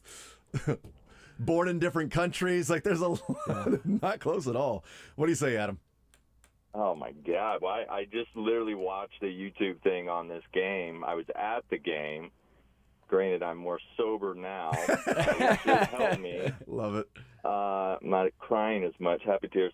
My God, man. Sad and happy in the same game. Sad tears, happy tears, same game. Yeah. Chris Young. Yep, it's not Chris Young. Adam, thank you for playing, man. I appreciate it. Right there, 913-381-810. That one's hard, Jason. That again, I'm with him. I was at the game, more sober now. Hard to get this guy. This is a pull. I only have 2 questions left in the 2014. I can come up with a lot more maybe for next week. Pen's broke. I'm getting black stuff all over me. But for right now, I only have a couple left. I have that question, and then I also have the 2 different pitchers that were credited with more. Well, those are the 2 questions I have left in the 2014 category. Let's go to John next up on Sports Radio 810 WHB. John, sports or leisure? Sports. I'll take that Edison Volquez question unless that ain't the right answer. We don't have an Edison Volquez question. It's worth a try. You know what? But hey, that's how you do it. We don't have an Edison Volquez question. Well, let's go with the 2014. All right. Well, those are the 2 questions we have. The only 2 questions we have left are the ones that are out there. Yep. Now then go with General. Then go with General Royals for you. Yeah, I don't know those. No, you're good. Let's do that. Give me an easy one. I'm 61. Come on, Jason. Give him an easy one. He needs an easy one. Well, if he's 61, he would have watched both of these players. Bobby Witt had a 2 home run, 6 RBI, 1 stolen base game. The 3rd time in Royals history someone has done that. Name either of the Royals players to have a game with 2 home runs, 6 RBIs, and a stolen base. And neither are named George Brett. So what say you? Neither named George Brett, either of the players to have 2 home runs, 6 RBIs, and a stolen base in one game. Was one in the Joe Randa era? One was in the Joe Randa era. Yeah. And one was in the Deion Sanders era. We do call it the Joe Randa era. That was that era of baseball, yeah. Most people do. They call it the Joe Randa era. One Joe Randa era, one Deion Sanders era. And none in the Taylor Swift era. Oh, wait, excuse me. Bobby Witt, Taylor Swift era. So it wasn't in George Brett era? Nope. I mean, George Brett played with one of these guys. He was teammates with one of them. Mm-hmm. Teammates. Went through a dirt. Take a guess. The stolen base. Power and speed. Was one a center fielder? Yeah. Yeah. They were both outfielders. Yep. Both of them outfielders. Both of them homegrown. Both of them draft picks. I'm wondering. I don't think he was around. Willie Wilson was around long enough. What do you say? Throw a dart. What do you get? Anything? Good. Throw a dart. Clock can run out. Lou Pinella. Sweet Lou, it was incorrect. John, thank you for playing, sir. I appreciate it. 913-381-810. Let's bring in Nolan here on Sports Radio 810 WHB. Nolan, sports or leisure, what side do you want to start with? I'll start with sports. All right, we got General Royals, and we also have a couple of 2014 questions that are out there. I'll do one of the 2014. Was it who won the wild card game? Yeah, who got the win in the wild card game? Also gave up that run in the 12th, but then got the win because the Royals scored 2. Jason Frazier. Jason Frazier is correct. See, that's how it was close to Vargas, but not really close to Vargas. Because Jason is close to Jason Vargas, but not close to Vargas because they're 2 different pitchers. One's a reliever, one's a starter. That was an easy hint, I thought. Definitely not close to Ventura, though. Not even close to Giordano. Ace Ventura, Jace. Not even close. Leisure with Sterling. All right, what are the categories? We got Potpourri, otherwise known as Potpourri, if you're classy. And then the other one is Sing Me a Song, You're the Piano Man, which is Finish the Lyric. We'll try that one. We'll see how it goes. All right. Do you know any Alice Cooper? Do you know not a lot. Okay, you get Alice Cooper, Rush, Creed, or Leonard Skinner. You choose. Let's try Skinner. All right. In Birmingham, they love the governor. Boo, boo, boo. Now, we all did what we could do. Now, Watergate does not bother me. Does your blank, blank, blank, blank tell the truth? Oh. Even I know that one. All right, I love it. Does your conscience bother you? Yeah, that's right. There we go. Does it though? He was actually asking you that. No, it was a full question. It was a legit question. He was wondering it about you specifically and personally. Does your conscience bother you? It shouldn't anymore. You're getting $25 to Johnny's Tavern. Well done, Nolan, to put you on hold, get your information. Congratulations, sir. All right, thank you. Absolutely. 913-381-810. Let's play this clip. This is from the Pat McAfee show as we take a time out. Patrick Mahomes was on the Pat McAfee show today, and this was a question or a sort of a question follow-up about the schedule. And here that conversation is, and like Ravens and Bengals at the beginning of the year. Here's that quick answer and follow-up question for Patrick Mahomes today. I mean, it doesn't matter. I mean, they're great football teams. We knew we had to play them, and we know we had to bring our best in order to beat them. I mean, Baltimore and Cincinnati, both great football teams. I mean, that's why we're playing them in the AFC Championship games these past few years, and I think it gets guys focused. It gets guys focused to know that we got to come in with our best stuff week one. I mean, we saw that last year when the Lions beat us. So we got to be better than we were at the beginning of last year. But I mean, it's going to take our best football. It's not we're going to be able to just walk in and win football games. And I mean, even the Sunday Night Football week 3 against the Falcons, that's going to be a great football team. So the only thing I don't like is the early bye, man. The early bye is always tough. But other than that, I mean, I'm just ready to play football, and let's see what happens. I didn't pay attention. Super Bowl champions. What week did you get by? I think it's week 6. What? It's like earliest I've ever had a bye, man. We do get the Christmas Wednesday night game, which could be like a 4-day weekend. So that could help out a little bit. But at the same time, man, I mean, that week 6 bye it's Texas Tech's bye, too. I can't even go to my college's football game either. That's funny. He's already looked at the Tech schedule as well. So, you know what? Now we know. The players, they pay attention when the bye week is. And that's what we were told, too. It's like players look at the schedule. First thing they look at is when's the bye. When's the bye week? Schedule vacation. And then what can we do over the bye week? Well, he ain't going to Texas Tech. We know that because they're also off that particular week. We are off now for a quick little break. We'll come back. More Zone next.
All right, a couple questions out there that I did not get an answer to on the sports side. 2014 postseason, Royals won 11 games. 2 different pitchers were credited with multiple wins that postseason. Well, Jason Frazier being one of them, Wade Davis being the other. And then Bobby Witt, 2 home run, 6 RBI game with a stolen base. 3rd time in Royals history that someone has done that. The 2 other players that had a 2 home run, 6 RBI game with a stolen base. Carlos Beltran and I gave the hint with this guy played in the Deion Sanders era. Oh, man. No, I wouldn't have got it. Bo Jackson. Wow. See, the That Deion was Sanders era? very good. Thank you. Yeah. Bo Jackson, Carlos Beltran, and Bobby Witt have done that. Thank you to the listeners as well. Johnny's Tavern, premier sports bar in Kansas City. The program comes up next. Bethany Bowman at 6 and Game 2 Eastern Conference Finals at 7 tonight.